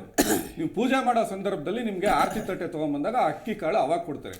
ಇವರು 5 ಕೋಟಿ ಮಂತ್ರಾಕ್ಷತೆನೂ ಮನೆ ಕೊಡ್ತೀವಿ ಅಂತ ಚುನಾವಣೆ ಗಿಮಿಕ್ ಮಾಡ್ಕೊಂಡ್ಬಿಟ್ಟಿದ್ದಾರೆ. ಹಿಂದುತ್ವವನ್ನ ಗುತ್ತಿಗೆ ತಗೊಂಡಿರೋರ ತರ ಮಾಡ್ಕೊಂಡಿವ್ರು. ಯಾರ್ಯಾರು ಧರ್ಮವನ್ನ ಪರಿಪಾಲನೆ ಮಾಡ್ತಾರೆ, ಬಿಜೆಪಿ ಹೇಳಿದ್ರೆ ಮಾತ್ರ ಧರ್ಮವನ್ನ ಪರಿಪಾಲನೆ ಮಾಡ್ದಂಗ. ಇವ್ರು ಮಾಡೋವಂತ ಅನೈತಿಕ ಕೆಲಸಗಳಿಗೆ ಮರ್ಯಾದೆ ಕೊಟ್ರೆ ಮಾತ್ರ ಹಿಂದೂಗಳ? ಸಿದ್ದರಾಮಯ್ಯ ಅವರು ದೇವಸ್ಥಾನ ಕಟ್ಸೋರೆ. ಸಿದ್ದರಾಮಯ್ಯ ಅವರು ದೇವಸ್ಥಾನ ನಾಚಿಕೆ ಆಗ್ಬೇಕು. ದೇವ್ರನ್ನ ಧರ್ಮವನ್ನ ಅನೈತಿಕ ಅಂದ್ರೆ ಪದ ಏನ್ರಿ ಅದು ನಿಮ್ದು? ಅನೈತಿಕ ಅಂದ್ರೆ ಏನ್ರಿ? ರಾಮನ ವಿಚಾರ ಅನೈತಿಕತೆ ನಿಮ್ಗೆ? ಅನೈತಿಕತೆ ಅಂದ್ರೆ ಕಾಂಗ್ರೆಸ್ ಅವರಿಗೆ ಅನೈತಿಕತೆ ಅನೈತಿಕತೆ. ಪ್ಲೀಸ್. ಇದನ್ನ ಕಾಂಗ್ರೆಸ್ ಬರುತ್ತಾ? ಅಲ್ಲ ರೀ, ಅವ್ರ ಮನಸ್ಥಿತಿ ಅರ್ಥ ಮಾಡ್ಕೊಳ್ಳಿ. ಅನೈತಿಕ ಅಂತ ಒಂದು ಅನೈತಿಕ ಪದ ಬಳಸ್ತಾರೆ.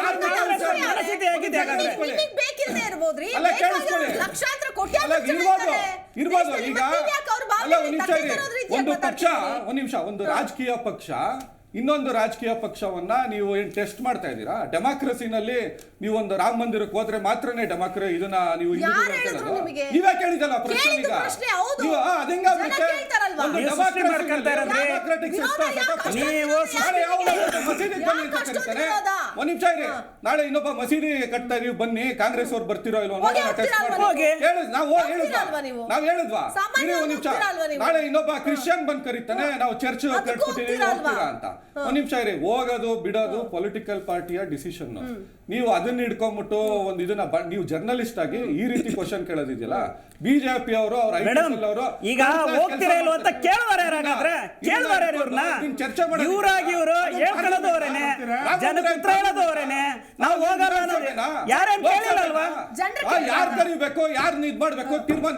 ನೀವು ಒಂದು ಇದಕ್ಕೆ ಹೋದಾಗ ಭಾವನೆಗಳಿಂದ ಧಕ್ಕೆ ಬರ್ತದೆ. ಹೋಗ್ಬಿಟ್ರೆ ಅಲ್ಪಸಂಖ್ಯಾತರು ಮತ ಹೋಗ್ಬಿಡುತ್ತೆ. ಈ ತರದ ಚರ್ಚೆಗಳು ಈ ದೇಶದಲ್ಲಿ ನಡಿಬೇಕು. ನಾವ್ಯಾರು ಮಾತಾಡ್ತಾ ಇರೋದಲ್ಲ, ಯಾರು ಮಾತಾಡಿದ್ದಾರೆ ಮಾತಾಡಿದಾಗ ಅದಕ್ಕೆ ಪ್ರತಿಕ್ರಿಯೆ ಕೊಟ್ಟಿದ್ದಾರೆ ಅಷ್ಟೇ. ಇವತ್ತೇನಾದ್ರು ಪೆಟ್ರೋಲ್ ಬೆಲೆ, ಡೀಸೆಲ್ ಬೆಲೆ ಬದುಕೇನಾದ್ರು ಸರಿ ಹೋಗ್ಬಿಡ್ತದ? ಅಲ್ಲ, ನಾವು ಅದನ್ನ ಚರ್ಚೆ ಮಾಡೋಂಥದ್ದೇನಿದೆ. ನೀವು ಓದ್ತಿದ್ದಂಗೆ ಹಿಂದೂಗಳನ್ನ ಅಲ್ಲ, ನೀವು ಕೇಳೋಂಥ ಪ್ರಶ್ನೆ ಯಾವ ರೀತಿ ಇದೆ ಅಂದ್ರೆ ಆಸ್ ಎ ಪೊಲಿಟಿಕಲ್ ಅಲ್ಲ. ಒಂದ್ ನಿಮಿಷ ರೀ. ನೀವು ಅಜೆಂಡಾ ಸೆಟ್ ಮಾಡ್ಕೊಂಡು ನಾವು ಯಾರು ಕೇಳಿದ್ದಲ್ಲ ಹೇಳಿದ್ದಲ್ಲ. ಇದು ಅಲ್ಲ, ನೀವೇ ಉಳಿಸ್ಕೊಂಡಿರೋದು, ನೀವೇ ಮಾತಾಡ್ತಾ ಇರೋದು, ಕಾಂಗ್ರೆಸ್ ಅವರೇ ಮಾತಾಡ್ತಾ ಇರೋದು. ದೇವರು ಧರ್ಮದ ವಿಷಯವನ್ನ ಯಾಕೆ ತಗೊಂಡ್ಬರ್ತೀರಾ? ಯಾರು ತಗೊಂಡ್ಬರ್ತಾರೆ? ಇವರೇ ಮಾತಾಡ್ತಿರೋದು. ಧರ್ಮದ ವಿಚಾರ ತಂದವರು ನೀವೇ ರೀ. ನೀವೇ ತರ್ತೀರಾ, ನೀವೇ ಮಾತಾಡ್ತೀರಾ, ನೀವೇ ವಿರೋಧ ಮಾಡ್ತೀರಾ. ಏನ್ ನಿಮ್ ಮನಸ್ಥಿತಿ ಏನಾಗಾದ್ರೆ? ಅದನ್ನ ತಗೊಂಡ್ಬಿಟ್ಟು ನೀವು ಹಿಂದೂ ವಿರೋಧಿಗಳು, ನೀವು ಮುಸಲ್ಮಾನರು ತುಷ್ಟೀಕರಣ ಮಾಡ್ತೀರಾ. ಈ ತರದ ಪದ ಬಳಕೆ ಇದೆಯಲ್ಲ, ಡೆಮಾಕ್ರಸಿಗೆ ಒಳ್ಳೇದಲ್ಲ. ನೀವು ರಾಮ ಮಂದಿರ ವಿಚಾರ ತರೋದು ನೀವೇನೆ, ಹೋಗ್ತೀರಾ ಇಲ್ಲ ಅನ್ನೋದು ಹೇಳೋದು ನೀವೇನೆ, ಹೋಗಲ್ಲ ಅನ್ನೋದು ನೀವೇನೆ. ನಿಮ್ಗೆ ಯಾಕೆ ಹೇಳಿ ಅದನ್ನ ಹೇಳಿ.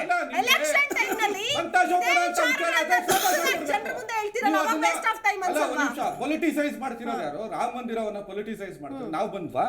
ನಾವು ಬಂದ್ಬಿಟ್ಟು ಮಾತಾಡೋದು ಅಲ್ಲ. ಯಾರು ಮಾತಾಡ್ತಿರೋದು? ಅರೆಸ್ಟ್ ಮಾಡಿರೋದು ಅಂದ್ರೆ ಅಲ್ಲ, ಈ ಟೈಮ್ ಅಂತಲ್ಲ, ಯಾವ ಟೈಮ್? 22ನೇ ತಾರೀಕು ಅರೆಸ್ಟ್ ಮಾಡೋದು. ಪಾಪ ಕರೆಸಬೇಕು ನೀನ್ ಕರೆದ್ಬಿಟ್ಟು ಇವರು ಮಾತಾಡ್ಸ್ಬಿಟ್ಟಿದ್ರು. ಒಬ್ಬ ಲಾಯರ್ ಇಟ್ಟಿಲ್ಲ ಇವ್ರ ಯೋಗ್ಯತೆಗೆ. ಒಬ್ಬ ಲಾಯರ್ ಇಟ್ಬಿಟ್ಟು ಕೇಸ್ ಕೇಳ್ರಿ ಇಲ್ಲಿ ನಮ್ಮಲ್ಲಿ ಇದೆ. ನಿಮ್ಗೆ ಯೋಗ್ಯತೆಗೆ ರಾಮ ಮಂದಿರ ಉದ್ಘಾಟನೆ ಆಗ್ತಾ ಇದೆ, ಅವ್ರನ್ನೇನ ಅರೆಸ್ಟ್ ಮಾಡ್ಬೇಕಂತ ನಿಮ್ಗೆ ಯೋಗ್ಯತೆ ಇದೆ ಅಂದ್ರೆ ಅದು ರಾಜಕೀಯ ಮಾಡೋರು ನೀವು ರಾಜಕೀಯ ಮಾಡ್ತಾ ಇರೋದು, ನಾವಲ್ಲ. ಯೋಗ್ಯತೆ ಅರ್ಥ ಆಯ್ತಲ್ಲ? ಯೋಗ್ಯತೆ ನಿಮ್ಗೆ ಯೋಗ್ಯತೆ ಇಲ್ಲ ರೀ. ಕಳೆದ ಲೋಕಸಭಾ ಚುನಾವಣೆಯಲ್ಲಿ ಪುಲ್ವಾಮಾ ವಿಚಾರವನ್ನ ದೊಡ್ಡದಾಗಿ ಮಾಡಿ ಇಡೀ ದೇಶಕ್ಕೆಲ್ಲ ಹಂಚಿದ್ರಿ. ಈಗ ರಾಮ ಮಂದಿರ ವಿಚಾರವನ್ನ ಮುಂದಿಟ್ಕೊಂಡೇನೆ ಎಲೆಕ್ಷನ್ ಹೋಗ್ತಾ ಇದ್ರಿ. ಎಲೆಕ್ಷನ್ ಇರೋ ಕಾರಣಕ್ಕೋಸ್ಕರನೇ ರಾಮ ಮಂದಿರ ಉದ್ಘಾಟನೆಯನ್ನ ತರಾತುರಿಯಲ್ಲಿ ಹರಿಬರಿಯಲ್ಲಿ ಮಾಡ್ತಾ ಇದ್ದೀರಿ ಅನ್ನೋ ಆರೋಪ ಕೇಳಿಬರ್ತಾ. ನೋಡಿ, ರಾಮ ಮಂದಿರ ಟ್ರಸ್ಟ್ ಯಾವಾಗ ಸ್ಟಾರ್ಟ್ ಆಗಿರೋದು, ಯಾವಾಗ ಅದು ಅವ್ರದ್ದು ಯಾವ್ದೋ ಒಂದು ಮ್ಯಾಪ್ ಇದೆ. ಅದು ಇಂಥ ಟೈಮಲ್ಲಿ ಈಗ ಆಗ್ಬೇಕು. ಒಂದ್ ನಿಮಿಷ ನೋಡಿ ಮೇಡಮ್, ರಾಮ ಮಂದಿರ ಹೆಸರಲ್ಲಿ ರಾಜಕೀಯವಾಗಿ ಗೆಲ್ಲಬೇಕು ಅನ್ನೋದೇನಿಲ್ಲ. ಅದು ನಮ್ಮ ಒಂದ್ ನಿಮಿಷ ಮೇಡಮ್, ಬೇರೆ ಪಕ್ಷದವರೆಗೂ ಹೋಗಿದೆ, ಅರ್ಥ ಮಾಡ್ಕೊಳ್ಳಿ. ಇಲ್ಲಿ ಒಂದ್ ನಿಮಿಷ ಹೇಳ್ತೀನಿ ಕೇಳಿ. ಇಲ್ಲಿ ಡಿಸೈಡ್ ಮಾಡ್ತೀವಿ. ನಾವ್ಯಾರು ಡಿಸೈಡ್ ಮಾಡ್ತಾ ಇಲ್ಲ ಮೇಡಮ್. ಇಷ್ಟ ಇಲ್ಲ, ರಾಮನ ಭಕ್ತರಲ್ಲ, ದೇವರ ಭಕ್ತರಲ್ಲ ಅಂತ ನಾವ್ಯಾರು ಹೇಳಿದ್ದಲ್ವಲ್ಲ ಇದು. ಡಿಸೈಡ್ ಮಾಡ್ತಾರೆ ಅವರು. ನಾವ್ಯಾರು ಹೇಳಿದ್ದಲ್ಲ. ಒಂದ್ ನಿಮಿಷ ಹೇಳ್ತೀನಿ ಕೇಳಿ ಮೇಡಮ್. ಯಾಕೆ ಮಾತಾಡ್ತಾ ಇದ್ದಾರೆ ನೋಡಿ ಮೇಡಮ್, ಇವತ್ತು ಒಟ್ಟು ವಿಚಾರ ಮಾತಾಡ್ತಾ ಇರೋದು ಕಾಂಗ್ರೆಸ್ನವರೇ. ಅಂದ್ರೆ ನಾವು ಕರೆದ್ರೆ ಹೋಗ್ತೀವಿ ಅಂತಲೂ ಅವರೇ ಮೊದಲೇ ಹೇಳ್ತಾ ಇದಾರೆ. ಇಲ್ಲ ನೀವು ಇನ್ವಿಟೇಷನ್ ಕೊಟ್ಟಿದ್ದೀವಿ ಅಂತ ಯಾರಿಗಾನ ಒಂದು ಫೋಟೋ ತೋರಿಸಿದಾರ? ಯಾರು ತೋರಿಸ್ತಾ ಇಲ್ಲ. ಅರ್ಥ ಮಾಡ್ಕೊಳ್ಳಿ. ಒಂದ್ ನಿಮಿಷ ಇರ್ರಿ ಸರ್. ಇವತ್ತು ಇಡೀ ದೇಶದಲ್ಲಿ ಅದೇ ಆದ ಒಂದು ಟ್ರಸ್ಟ್ ಸಮಿತಿಯಿಂದ ಯಾರ್ಯಾರಿಗೆ ಕೊಡಬೇಕು, ಏನು ಮಾಡಬೇಕು ಅನ್ನೋದು ಆ ಕೆಲಸ ನಡೀತಾ ಇದೆ. ಇವ್ರಿಗಿನ್ನ ಬಂದಿಲ್ಲ, ಬರ್ಬೋದೇನೋ, ಕಾಯ್ಬೇಕಲ್ವಾ? ಅದಕ್ಕೆ ಮುಂಚೆನೆ ಇವ್ರದ ಮನಸ್ಸಲ್ಲಿ ಏನಿದೆ ಅಲ್ವಾ ಅದನ್ನ ಈ ಮೂಲಕ ಹೊರ ಹಾಕ್ತಾ ಇದ್ದಾರೆ. ಅಂದ್ರೆ ಇವರೆಲ್ಲ ಒಂದ್ ಕಡೆ ಇವತ್ತು ಇಡೀ ರಾಮ ಮಂದಿರ ಇಡೀ ದೇಶದಲ್ಲಿ ಜನ ತಿರುಗಿ ನೋಡೋ ಕೆಲಸ ನಡೀತಾ ಇದೆ. ಒಂದ್ ನಿಮಿಷ ಮೇಡಮ್, ಲೆಟ್ ಮಿ ಕಂಪ್ಲೀಟ್. ರಾಜಕಾರಣಿಗಳನ್ನ ಇನ್ವಾಲ್ವ್ ಮಾಡ್ಕೊಳ್ತಾ ಇದ್ದಾರೆ. ನಾವು ಕೊಡೋದಲ್ಲ ಮೇಡಮ್, ಬಿಜೆಪಿ ಅವ್ರು ಕೊಡೋದಲ್ಲ. ಅದು ರಾಮ ಮಂದಿರ ನಿರ್ಮಾಣ ಟ್ರಸ್ಟ್ ಇದೆ. ಅರ್ಥ ಆಯ್ತಲ್ಲ? ಇವತ್ತು ನಾವು ವಿಚಾರ ಇಂಥವ್ರಿಗೆ ಕೊಡಬೇಕು, ಒಂದ್ ನಿಮಿಷ ಕೇಳಿಸ್ಕೊಳ್ಳಿ ಮೇಡಮ್. ನಾವು ಕೊಡಬೇಕು ಕೊಡಬಾರ್ದು ಅಂತ ನಾವ್ಯಾರು ತೀರ್ಮಾನ ಮಾಡ್ತಾ ಇಲ್ಲ. ಇವತ್ತು ಸೃಷ್ಟಿ ಆಗ್ತಾ ಇರೋದು ಮಾತಾಡ್ತಾರೆ ಕಾಂಗ್ರೆಸ್ನವ್ರಿಗೆ ರಾಮ ಅಂದ್ರೆ ಬೇಜಾರು ಇದೆಯೋ ಇಷ್ಟ ಇದೆಯೋ ಅಂತ ಯಾವ್ದನ್ನು ತೀರ್ಮಾನ ಮಾಡ್ದಲೆ ಮಾತಾಡ್ತಾ ಇದ್ದಾರೆ. ಅರ್ಥ ಆಯ್ತಲ್ಲ? ನೋಡಿ ಮೇಡಮ್, ಇದ್ರ ಜೊತೆ ಇವತ್ತು ಅವತ್ ಕೇಸ್ ಇರೋದಲ್ಲ, ಇವತ್ತು ಓಪನ್ ಮಾಡಿಸಿದೀವಿ, ನಮ್ಮೆಲ್ಲ ಕೇಸ್ ಆಗಿದೆ ಅಂತ ಮೇಕೆದಾಟು ವಿಚಾರ ಅಂತ ತರ್ತಾರೆ. ಅರ್ಥ ಮಾಡ್ಕೊಳ್ಳಿ. ಮೇಕೆದಾಟು 6 ತಿಂಗಳಾಯ್ತು ಮೇಡಮ್. ಮೇಕೆದಾಟು ವಿಚಾರ ಇಲ್ಲಿವರೆಗೆ ಏನೋ ಡೆವಲಪ್ಮೆಂಟ್ ಮಾಡಿದಾರೆ ಕೇಳಿ ಅದನ್ನ. ಅದೇ ರೀತಿ ಇಡೀ ರಾಜ್ಯದಲ್ಲಿ ರೈತರ ಸಮಸ್ಯೆಗಳು ಸಾಕಷ್ಟಿದೆ. ಒಂದು ವಿಚಾರ ವಿದ್ಯುತ್ ಸರಿಯಾಗಿ ಕೊಡ್ತಾ ಇಲ್ಲ, ವಿದ್ಯುತ್ ಬಿಲ್ ಜಾಸ್ತಿ ಮಾಡ್ತಾರೆ. ನಾವೆಲ್ಲ ಮಾತಾಡಿದ್ ಮೇಡಮ್, ಕಾಂಗ್ರೆಸ್ ಮಾತಾಡ್ತಾ ಇರೋದು. ಇದೇ ನಿಮ್ಮ ತತ್ವ. ಈ ಎಲ್ಲ ವಿಚಾರಗಳಿಂದ ಬಹಳ ದೂರ ಇದ್ದಂತಹ ಜೆಡಿಎಸ್ ಪಕ್ಷ ಇವತ್ತು ವಿಧಿ ಇಲ್ಲದೆ ಈ ಎಲ್ಲವನ್ನು ಕೂಡ ಸಮರ್ಥನೆ ಮಾಡಿಕೊಳ್ಳೋ ಪರಿಸ್ಥಿತಿಗೆ ಬಂದು ನಿಂತಿದ್ದೀರಿ. ನಿಮ್ಮ ಪ್ರಶ್ನೆ ತಪ್ಪು ಅಂತ ನಾನು ಮನಸ್ಪೂರ್ವಕವಾಗಿ ಹೇಳ್ತೀನಿ. ನೋಡಿ, ಇವತ್ತು ಚರ್ಚೆ ನಡೀತಾ ಇರೋದು ತಾವೇನು ಹೇ ರಾಮ್ ಅಂತ ಹೇಳಿ ಹಾಕಿದ್ದೀರಾ.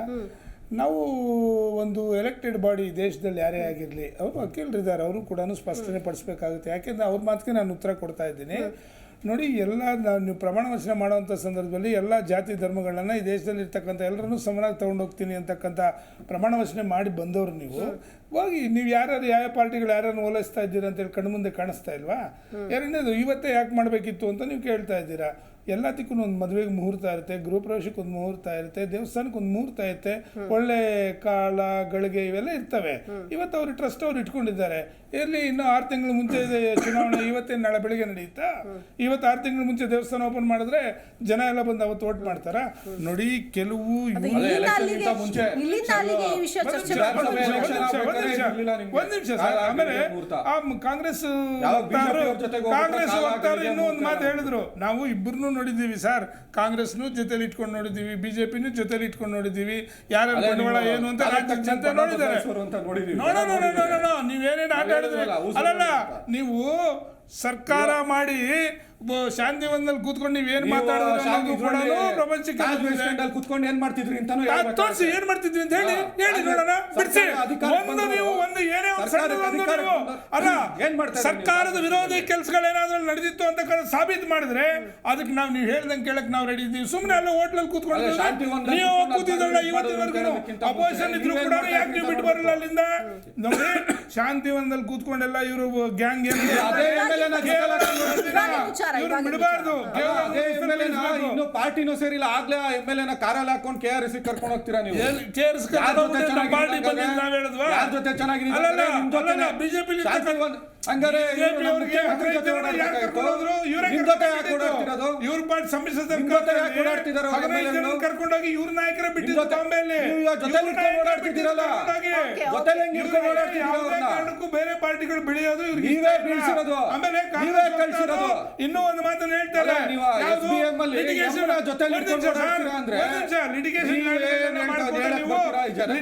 ಲ್ಯಾಂಡ್ಗಳು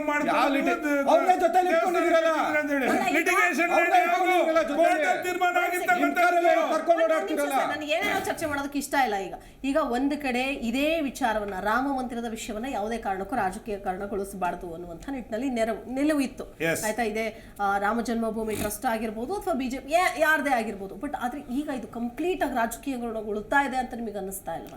ಇದೇ ನೀವೇ ಅಂದ್ರೆ ಈಗ JDS ನವರು ನೀವು ಬಿಜೆಪಿ ಜೊತೆಗೆ ಲೋಕಸಭೆ ಚುನಾವಣೆಗೆ ಮೈತ್ರಿ ಮಾಡಿಕೊಳ್ಳಿಲ್ಲ ಅಂದಿದ್ರೆ ಈ ವಿಷಯವನ್ನು ಇಷ್ಟು ದೊಡ್ಡ ಮಟ್ಟದಲ್ಲಿ ನೀವು ವಹಿಸ್ಕೊಂಡು ಬರ್ತಾ ಬರ್ತಾ ಇದ್ರ? ಉद्धವ್ ಠಾಕ್ರೆ ಹೇಳ್ತಾರೆ ನನಗೆ ಆಹ್ವಾನ ಬಂದಿಲ್ಲ ಅಂತ, ರಾಮನ ಭಕ್ತರಿಗೆ ಅಷ್ಟೇ ಆಹ್ವಾನ ಕೊಡೋದು ಅಂತ ಹೇಳ್ತಾರೆ. ಹೆಂಗೆ ಚೆಕ್ ಮಾಡ್ತಾರೆ ರಾಜಕಾರಣಿಗಳನ್ನ ಇವ್ರು ರಾಮನ ಭಕ್ತರು ಹೌದಾ ಅಲ್ವಾ ಅಂತ?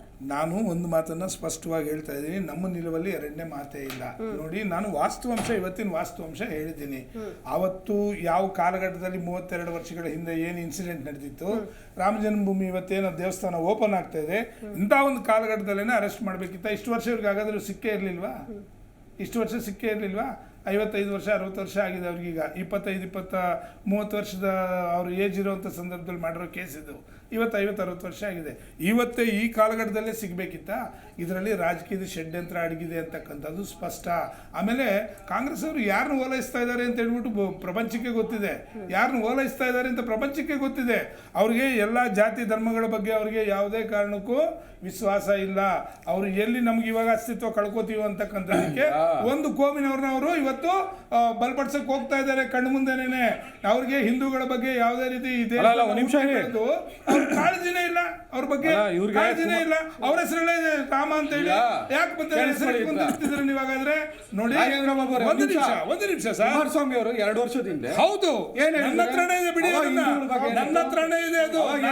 ನಾನು ಹೇಳ್ತಾ ಇದ್ದೀನಿ ಅವ್ರು ಹಿಂದೂಗಳ ಬಗ್ಗೆ ಏನು ಅವಹೇಳನಕಾರಿಯಾಗಿ ಏನು ಹೇಳಿಲ್ಲ. ರಾಮ ಮಂದಿರದ ಬಗ್ಗೆ ನೀವು ಮಾತಾಡಿದ್ರೆ ಹಿಂದೂಗಳಿಗೆ ಅವಹೇಳನ ಅಲ್ಲ. ತಪ್ಪು ನಾವು ಹೇಳ್ತಾ ಇದೀವಿ. ಒಂದು ನಿಮಿಷ ನಾಲಿಗೆ ಮೇಲೆ ಇದಿರ್ಬೇಕು, ನಮ್ಮ ನಾಲಿಗೆ ಮೇಲೆ ಇಡ್ತಾ ಇರೋದಕ್ಕೆ ನಾವು ಹೇಳ್ತಾ ಇದ್ವಿ. ಹೇಳಿ ಓಪನ್ ಮಾಡಿ ತೋರಿಸಿ ಏನ್ ಮಾತಾಡಿದ್ದಾರೆ, ಏನ್ ತಪ್ಪಾಗ್ತಾ ಇದೆ? ತಪ್ಪು ಮಾತಾಡಿಲ್ಲ, ಯಾವುದೇ ಕಾರಣಕ್ಕೂ ತಪ್ಪು ಮಾತಾಡಿಲ್ಲ. ಇವತ್ತು ಕೂಡ ನೀವು ಮಾತಾಡಿದ್ರೆ ಏನಿದೆ, ನೀವು ಮಾತಾಡಿದ್ರೆ ಹಿಂದೂ ವಿರೋಧಿಗಳಲ್ಲ. ಬಿಜೆಪಿ ಅವ್ರ ಜೊತೆಗೆ ಹೋಗ್ಬಿಟ್ರೆ ಕಾಂಗ್ರೆಸ್ ಸಿದ್ದರಾಮಯ್ಯ ಹಿಂದೂ ಅಲ್ಲ, ಡಿ ಕೆ ಶಿವಕುಮಾರ್ ಹಿಂದೂ ಅಲ್ಲ, ಬರೀ ಕುಮಾರಸ್ವಾಮಿ ಮಾತ್ರ ಹಿಂದೂ, ಇವ್ರು ಮಾತ್ರ ಹಿಂದೂ, ಯಡಿಯೂರಪ್ಪ ಮಾತ್ರ ಹಿಂದೂ, ನರೇಂದ್ರ ಮೋದಿ ಮಾತ್ರ ಹಿಂದೂ. ಅನ್ಸದೇ ಬಂದಿಲ್ವಲ್ರಿ, ನಮ್ ದೇವರು ನಮ್ ದೇಶದಲ್ಲಿ ಆಗ್ತಾ ಇದೆ ಅನ್ಸ್ತಾ ಇಲ್ವಲ್ಲ? ದೇವಸ್ಥಾನ ಕಟ್ಸೋರೆ, ನಮ್ಮಿಂದ ಕಲ್ತ್ಕೊಳ್ಳಿ ಅಂತ ಹೇಳಿಲ್ಲ ರೀ. ಹೇಳಿ ಭಾವನೆಗೊಂಡೇಳಿ, ಬೇರೆಯವ್ರಿಗೋಸ್ಕರ ಯಾಕೆ ಮುಚ್ಚಿರ್ಕಂತ ಇದ್ದೀರ ಹಂಗಾರೆ? ಹೇಳಿ ಮಾಡ್ಬೇಕು, ಈ ದೇಶದಲ್ಲಿ ಗಲಭೆ ಸೃಷ್ಟಿ ಮಾಡಬೇಕು. ಕೇಳಿಸ್ಕೊಳ್ಳಿ, ಏನಾದ್ರೂ ಇನ್ನೂ ಓಟ್ ಬಂದ್ರೆ ಪಾಕಿಸ್ತಾನ ಯಾವ್ದಾದ್ರು ಹಳ್ಳಿಗಳಲ್ಲಿ ಕಾಂಗ್ರೆಸ್ ಲೀಡರ್ಗಳು ಕಟ್ಸಿರೋ ದೇವಸ್ಥಾನದ ಲಿಸ್ಟ್ ಬೇಕಾದಷ್ಟಿದೆ. ಬಿಜೆಪಿ ಅವರು ಇವ್ರು ಕಟ್ಸಿರೋ ದೇವಸ್ಥಾನದ ಲಿಸ್ಟ್ ಕೊಟ್ಬಿಡ್ಲಿ, ಬೇಕಾದಷ್ಟು ಕೊಡಿಸ್ತೀನಿ. ಪ್ರಪಂಚದಲ್ಲಿ ಸನ್ಮಾನ್ಯ ದೇವೇಗೌಡರು, ಸನ್ಮಾನ್ಯ ದೇವೇಗೌಡರು ಅದಕ್ಕೆ ಬೈದಿದ್ದಲ್ಲ ರಾಮ ಮಂದಿರ ದುಡ್ಡು ಕಲೆಕ್ಷನ್ ಮಾಡಕ್ ಬಂದವ್ರ ನಮ್ಮ ತಪ್ಪಿದ್ರೆ ಹುಡುಕ್ರಿ, ಒಳ್ಳೆ ಕಥೆ ಮಧು ಬಂಗಾರವರು ಕೂಡ ಅದೇ ಹೇಳಿರೋದು. ತಪ್ಪಿದ್ರೆ ಹುಡುಕಿ, ದುಡ್ಡು ಹುಡುಕಿ ನೋಡೋಣ, ತಪ್ಪಿದ್ರೆ ಹುಡುಕ್ರಿ ನೋಡೋಣ. ಬಿಜೆಪಿ ಜೊತೆ ಈಗ ಒಂದು ದೇವಸ್ಥಾನ ಕಟ್ಟಬೇಕು ಅಂತಂದ್ರೆ ಕೋಟ್ಯಾಂತರ ರೂಪಾಯಿ ಖರ್ಚಾಗುತ್ತೆ. ಅದು ದೇವಸ್ಥಾನ ಯಾವ ಹಂತದಲ್ಲಿ ಯಾವ ರೀತಿ ನಿರ್ಮಾಣ ಆಗುತ್ತೆ ಅನ್ನೋದ್ರ ಮೇಲೆ ರಾಮ ಮಂದಿರ ನಿರ್ಮಾಣಕ್ಕೆ ಸಾವಿರಾರು ಕೋಟಿ ಖರ್ಚಾಗ್ತಾ ಇದೆ. ಈ ಸಂದರ್ಭದಲ್ಲಿ ಜನತೆ ಬೇಕಾದವ್ರು ಕೊಡ್ತಾರೆ, ಬೇಡದೇ ಇರೋರು ಇಲ್ಲ ಅಂತ ಹೇಳ್ತಾರೆ. ಒಂದು ಏರಿಯಾದಲ್ಲಿ ಒಂದು ಸಣ್ಣ ದೇವಸ್ಥಾನ ಕಟ್ಟಬೇಕು ಅಂತಂದ್ರು ಆ ಏರಿಯಾದಲ್ಲಿ ಚಂದ ಎತ್ತುತ್ತಾರೆ. ನೀವ್ ಯಾಕೆ ಕರ ಅಥವಾ ದುಡ್ಡು ಕೊಡುವಂತಹ ವಿಚಾರಕ್ಕೆ ಯಾಕೆ ನೀವು ಕಾಂಗ್ರೆಸ್ನವರು ವಿರೋಧ? ಅಲ್ಲ, ನಾವೇನು ವಿರೋಧ ಮಾಡಿದ್ವಿ, ಕುಮಾರಸ್ವಾಮಿ ಅವರು ವಿರೋಧ ಮಾಡಿದ್ರು. ನಿಮ್ಮ ನಾಯಕರು ಕುಮಾರಸ್ವಾಮಿ ಅವರೆಲ್ಲೂ ಕೂಡ ನಿಮಗೆ ದಯವಿಟ್ಟು ತಪ್ಪು ಸಂದೇಶ ಹೋಗುತ್ತೆ. ಕುಮಾರಸ್ವಾಮಿ ಅವರು ಅವತ್ತು ಹೇಳಿದ್ದು ಅದ್ರ ಬಗ್ಗೆ ತನಿಖೆ ಮಾಡಿ ಅಂತ ಹೇಳಿದ್ದಾರೆ. ದೇಣಿಗೆ ಕಲೆಕ್ಷನ್ ಬಗ್ಗೆ ಸ್ಟೇಟ್ಮೆಂಟ್ ಅನ್ನ ಕೊಟ್ಟಿದ್ದು ಕುಮಾರಸ್ವಾಮಿ ಅವರು. ಅಲ್ಲಿ ಅಕ್ರಮ ಆಗಿದೆ ಅಂತ ಯಾರೋ ಮನೆ ಮುಂದೆ ಬಂದ್ಬಿಟ್ಟು ಇಬ್ರು ಚಂದ ಕೇಳ್ತಾ ಇದಾರೆ ಅಂತ ಅದನ್ನ ಚೀಟಿಗಳನ್ನ ಪ್ರದರ್ಶನ ಮಾಡಿದ್ದು ಮಾಧ್ಯಮಗಳಿಗೆ. ಆಯ್ತು, ಕುಮಾರಸ್ವಾಮಿ ಅವ್ರು ಹೇಳಿದ್ರ ನೀವೇನಂತ ಹೇಳ್ಬಿಡಿ ಸರ್, ಈಗ ಅವ್ರದ್ದು ಬಿಟ್ಬಿಡಿ.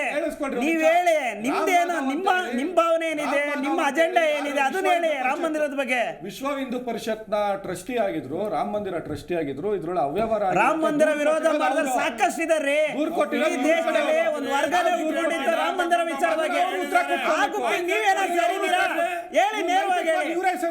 ನಾವು ವಿರೋಧ ಮಾಡ್ತಾ ಇದ್ದೀವಿ ವಿಚಾರ ಇದ್ರೆ ಹೇಳಿ ಆಗ ನೇರವಾಗಿ ಜನಕ್ಕೆ. ಒಂದು ಮಂದಿರವನ್ನ ಕಟ್ಟಿ ಇಡೀ ದೇಶ ಅಭಿವೃದ್ಧಿ ಆಯ್ತು ಅನ್ನೋ ರೇಂಜಿಗೆ ಬಿಲ್ಡಪ್ ಕೊಡ್ತಾ ಇದ್ದೀರಲ್ಲ ಮೇಡಮ್. ಇದು ಭಾರತದ ಇರ್ತಕ್ಕಂಥ ಪ್ರತಿಯೊಬ್ಬರಿಗೂ 10 ವರ್ಷಗಳಿಂದ ಹೋರಾಟ ಮಾಡ್ಕೊಂಡು ಇವತ್ತು ರಾಮನ ಒಂದು ಜನ್ಮಸ್ಥಳನ ಇವತ್ತು ಉತ್ತಿಷ್ಟನಾಗ್ತಾ ಇದೆ. ಅಂಥ ಸಂದರ್ಭದಲ್ಲಿ ಇಡೀ ದೇಶದಲ್ಲಿ ಯಾರ್ಯಾರು ಭಾವನೆಗಳು ಇಟ್ಕೊಂಡು ಇದಾರಲ್ವಾ, ಪ್ರತಿಯೊಬ್ಬರು ಇವತ್ತು ಖುಷಿ ಪಡುವಂಥ ವಿಚಾರ ಜನವರಿ 22ನೇ ತಾರೀಕು. ಆದರೆ ಇಂಥ ಖುಷಿ ವಿಚಾರದಲ್ಲಿ ನಾವು ನಡ್ಕೊಳ್ಳೋದ್ರಿಂದ ಎಲ್ಲ ಬರಲ್ಲ ರೀ. ನಿಮಗೆ ಭಾವನೆ ಚೆನ್ನಾಗಿರ್ಬೇಕು, ನಮ್ಮ ದೇಶ, ನಮ್ಮ ದೇವರು, ನಮ್ಮ ಮಂದಿರ ಅನ್ನೋ ನಿಮ್ಗೇನು ಅನ್ಸಿದ್ರೆ ನೀವು ಹೇಳಿ. ಇಲ್ಲಿ ನಿಮ್ಮನ್ನ ವಿರೋಧ ಮಾಡ್ತಾರ ಯಾರು ಇಲ್ಲ. ಪ್ರತಿಯೊಂದು ವಿಚಾರನೂ ಈ ದೇಶ ಅನ್ನೋ ವಿಚಾರ ಬರಲಿ, ರಾಮ ಮಂದಿರ ಅನ್ನೋ ವಿಚಾರ ಬರಲಿ, ಯಾಕೆ ವಿರೋಧ ಮಾಡ್ತೀರಾ? ಕಾಂಗ್ರೆಸ್ ಯಾಕೆ ವಿರೋಧ? ಏನಕ್ಕೆ ವಿರೋಧ ಏನಕ್ಕೆ ಹೇಳಿ ಫಸ್ಟ್. ನಿಮ್ಗೆ ರಾಮ ಮಂದಿರದಿಂದ ಆಗ್ತಾರ ಅನ್ಯಾಯ ಏನಿದೆ ಹೇಳಿ. ಹಾಗಾದ್ರೆ ಇವತ್ತು ಚಂದದ ವಿಚಾರ ಮಾತಾಡ್ತಾರೆ ಮೇಡಮ್. ಇವತ್ತು ಇಡೀ ನಮ್ಮ ಕರ್ನಾಟಕ ರಾಜ್ಯದ ಅರುಣ್ ಗುರುರಾಜ್ ಅಂತ ಅವರು ಇವತ್ತು ನಾನು ದೇಣಿಗೆ ಕೊಡಲ್ಲ, ನಾನು ನಿರಂತರವಾಗಿ ಅಲ್ಲಿ ನಿಂತ್ಕೊಂಡು ಕೆಲಸ ಮಾಡಿ ಮೂರ್ತಿ ಕೆತ್ತನೆ ಕೆಲಸ ಮಾಡ್ತೀನಿ ಅಂತ ಸುಮಾರು ತಿಂಗಳಿಂದ ಕೆಲಸ ಮಾಡ್ತಾ ಇದ್ದಾರೆ. ಅಂದರೆ ಈ ರೀತಿಯಾದ ಪ್ರತಿಯೊಬ್ಬರು ನಾನು ಒಂದು ಕಾಣಿಕೆ ಕೊಡೋಕ್ಕಾಗಲಿಲ್ಲ ಅನ್ನೋ ಒಂದು ದೇವಸ್ಥಾನಕ್ಕೆ ಒಂದು ಇಟ್ಟಿಗೆ ಆದರೂ ಇಡುವಂಥ ಕೆಲಸ ಮಾಡ್ತೀನಿ ಅಂತ ಹೇಳ್ಬಿಟ್ಟು ಸಾಕಷ್ಟು ಜನ ಇವತ್ತು ನಿಂತ್ಕೊಂಡು ಕೆಲಸ ಮಾಡ್ತಾ ಇದ್ದಾರೆ. ಇಡೀ ದೇಶದಲ್ಲಿ ರಾಮ ಮಂದಿರ ಆಗ್ತಾ ಇದೆ, ನಮ್ಮೆಲ್ಲ ಒಂದು ಭಾವನೆ ಇರ್ತಕ್ಕಂಥ ಒಂದು ದೇವರು ಆ ಸ್ಥಳದಲ್ಲಿ ಆಗ್ತಾ ಇದೆ ಅಂತ ಇಡೀ ದೇಶದಲ್ಲಿ ಮೂಲೆ ಮೂಲೆಯಿಂದ ಅದಕ್ಕೆ ಆ ಟ್ರಸ್ಟ್ಗೆ ದೇಣಿಗೆಯನ್ನು ಕೊಟ್ಟಿದ್ದಾರೆ. ಆದರೆ ದೇಣಿಗೆಗೆ ಎಲ್ಲ ಒಂದು ಲೆಕ್ಕ ಇರುತ್ತೆ, ಒಂದು ಪ್ಯಾರಾಮೀಟರ್ ಎಲ್ಲ ಇರುತ್ತೆ. ಅದ್ರಲ್ಲಿ ಏನೋ ಲೋಪ ಕಂಡಿದ್ರೆ ಕಾಂಗ್ರೆಸ್ನವ್ರಿಗೆ ಅದೇನೋ ದೇಶಕ್ಕೆ ನೋಡ್ರಿ, ಇಲ್ಲಿ ಕೇಳ್ರಿ, ಇಲ್ಲಿ ನೀವು ಎಲ್ಲಾದ್ರಲ್ಲೂ ಹುಡ್ಕ ಕೆಲಸ ಮಾಡ್ತಾ ಇದ್ರ. ಕೇಳಿಸ್ಕೊಳ್ರಿ, ನೀವು ಮಾತಾಡೋದಲ್ಲ, ಕೇಳಿಸ್ಕೊಳ್ರಿ, ಅರ್ಥ ಆಯ್ತಲ್ಲ, ಕೇಳಿಸ್ಕೊಳ್ರಿ. ನಿಮ್ಗೆ ನಾನು ಹೇಳ್ತಾ ಇರೋದೇನು, ನಾನು ನೋಡ್ರಿ ಇದೇ ಮಧು ಬಂಗಾರಪ್ಪ ದೇಣಿಗೆ ಬಗ್ಗೆ ಮಾತಾಡ್ತಾರೆ ಅಂದ್ರೆ ನಿಮ್ಗೆ ಏನ್ರಿ ಅದು? ದೇಣಿಗೆ ಆಗಿದ್ರೆ ಕೇಳ್ರಿ, ಲೆಕ್ಕ ಕೇಳ್ರಿ, ಏನು ಅನ್ಯಾಯ ಆಗಿದ್ರೆ ಈ ದೇಶಕ್ಕೆ ಅನ್ಯಾಯ ಆಗಿದ್ರೆ ಕೇಳಿ. ಹಾಗಾದ್ರೆ ಉತ್ತರ ಕೊಡ್ತಾರೆ. ಕೇಳಿ ನೀವು ಆಗೋದ್ಕಿಂತ ಮುಂಚೆನೇ ಕೇಳ್ತಿರಲ್ರ. ದೇಶದ ಬಗ್ಗೆ ಮಗ ಸೋತೋಗ್ಬಿಟ್ಟು ಮಧ್ಯ ಪ್ರಮಾಣಗೊಳಗಾಗಿದ್ದಾರೆ.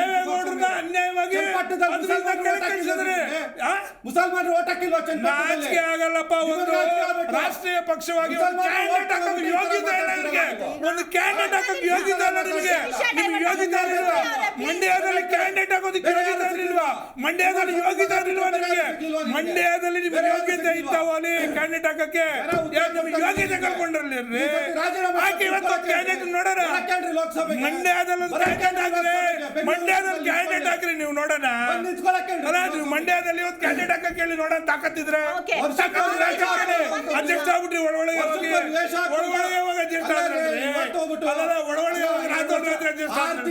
ನಾಚಿಕೆ ಆಗ್ಬೇಕಪ್ಪ. ಇದಕ್ಕೆ ಯಾರು ಬೆಳಿಬಾರ್ದು ಅಂತಕ್ಕಂಥದ್ದು ಇವರು ಮೂಲ ಧರ್ಮ, ಯಾರು ಬೆಳಿಬಾರ್ದು ಅಂತಕ್ಕಂಥದ್ದು ಹೇಳ್ತಾರಲ್ವಾ. ಕ್ಯಾಂಡಿಡೇಟ್ ಹಾಕಿ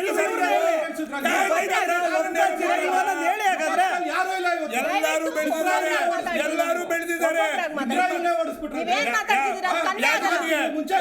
ಕರ್ಕೊಂಡ್ಬಂದು ಕಾಂಗ್ರೆಸ್ ಇಂದ ನಾವು ಓಡಿಸಿಲ್ಲ. ನಿಮ್ ಕಾಂಗ್ರೆಸ್ ಅಲ್ಲಿ ನಡೆಸಿರೋ ಎಮ್ಮೆ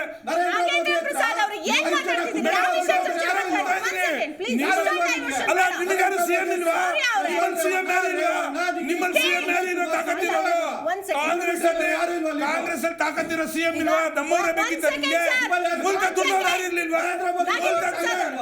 ನೋಡ್ರಿ, ನಮ್ಮವ್ರು ಬಿಟ್ರೆ ನಿಮ್ಗೆ ಗತಿನೇ ಇಲ್ಲ. ನಮ್ಮವ್ರು ಬಿಟ್ರೆ ನಿಮ್ಗೆ ಗತಿನೇ ಇಲ್ಲ. ಯಾಕೆ ಮಾಡಿದ್ರೆ ಸಿಎಂ ಅವ್ರನ್ನ? ಸಿಎಂ ಯಾಕೆ ಮಾಡಿದ್ರಿ ನೀವು? ಯಾಕೆ ನಿಮ್ಮಲ್ಲಾರು ತಾಕತ್ತಿರೋದು ಈಗ? ತಾಕತ್ತಿರೋರು ಯಾಕೆ ಇಷ್ಟೊಂದು ಸರ್ ಬಿಟ್ಟಾಕಿ ಸರ್. ನಾನು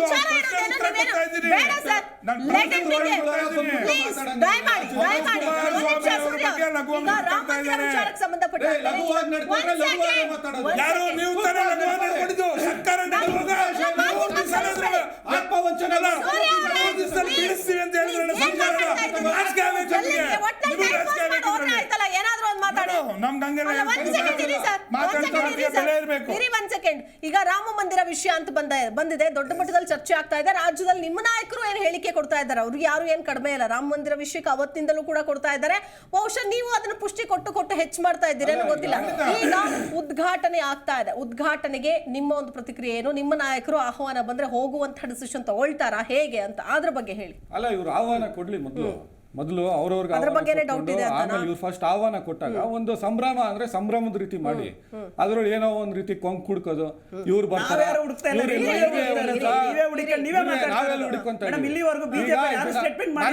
ನಾನ್ ಮಾತಾಡ್ಬೇಕಾ ನೀವು ಮಾತಾಡ್ತೀರಾ? ಮಾತಾಡ್ಕೊಳ್ಳಿ, ಕೇಳಿಸ್ಕೊಳ್ಳಿ. ಈಗ ಇವರು ಪಾರ್ಲಿಮೆಂಟ್ ಉದ್ಘಾಟನೆಗೂ ಯಾರನ್ನೂ ಕರೀಲಿಲ್ಲ. ಇದನ್ನ ರಾಮ ಮಂದಿರ ಉದ್ಘಾಟನೆಗೂ ಇವರೇನು ಅಂದ್ರೆ ಒಂದು ರೀತಿಯಾದಂತ ಇದನ್ನ ಸೃಷ್ಟಿ ಮಾಡಿ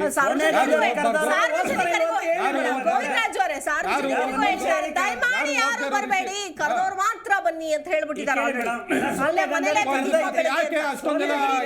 ಜನತೆಗೆ ಸಂಬಂಧಪಟ್ಟ ನಿರ್ಮಾಣ ಟ್ರಸ್ಟ್ನವರು ಇವ್ರು ಕರಿತೀರಾ ಇಲ್ವಾ ಅಂತ ನೀವು ಹೇಳಿ ಫಸ್ಟ್. ಅವ್ರಿಗೆ ಡೌಟ್ ರಾಜಕೀಕರಣಗೊಳಿಸಲಾಗ್ತಾ ಇದೆ ಅನ್ನೋ ಒಂದು ಪ್ರಶ್ನೆ ಎದುರಾಗ್ತಾ ಇದೆ ರಾಮ ಮಂದಿರ ಉದ್ಘಾಟನೆಯ ವಿಚಾರವನ್ನ.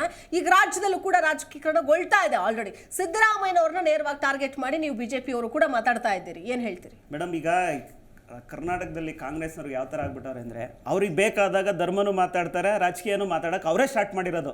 ಇವತ್ತು ರಾಮ ಮಂದಿರ ವಿಚಾರ ಯಾವುದೇ ಒಂದು ವಿಚಾರನಾಗಲಿ ಇಲ್ಲಿವರೆಗೂ ಭಾರತೀಯ ಜನತಾ ಪಾರ್ಟಿ ನಾಯಕರುಗಳು ಯಾರೂ ಮಾತಾಡಿದ್ದಲ್ಲ. ಇವರು ಹೇಳಿಕೆಗಳು ಕೊಟ್ಟಾಗ ಆ ಹೇಳಿಕೆಗಳು ನೀವು ಈ ಥರ ಕೊಡ್ತಾ ಇದ್ದೀರಾ ಅದು ವಿರುದ್ಧವಾಗಿ ಮಾತಾಡಿರ್ತಕ್ಕಂಥ ಹೇಳಿಕೆಗಳು ಕೊಡ್ತಾ ಇದೆ. ಯಾಕೆಂದರೆ ಇವತ್ತು ರಾಮ ಮಂದಿರಕ್ಕೆ ಹೋಗೋದು ಬೇಡ ವಿಚಾರ ತಂದಿರೋರು ಯಾರು? ಇದೇ ಕಾಂಗ್ರೆಸ್ನವರು, ಕಾಂಗ್ರೆಸ್ ಸಿದ್ದರಾಮಯ್ಯನವರು ಸುತ್ತಮುತ್ತ ಇರ್ತಕ್ಕಂಥ ನಾಯಕರುಗಳೇ. ಇವರು ಸ್ಪಷ್ಟನೆ ಇರಲಿ. ಇವ್ರಿಗೆ ಇಡೀ ರಾಜ್ಯದಲ್ಲಿ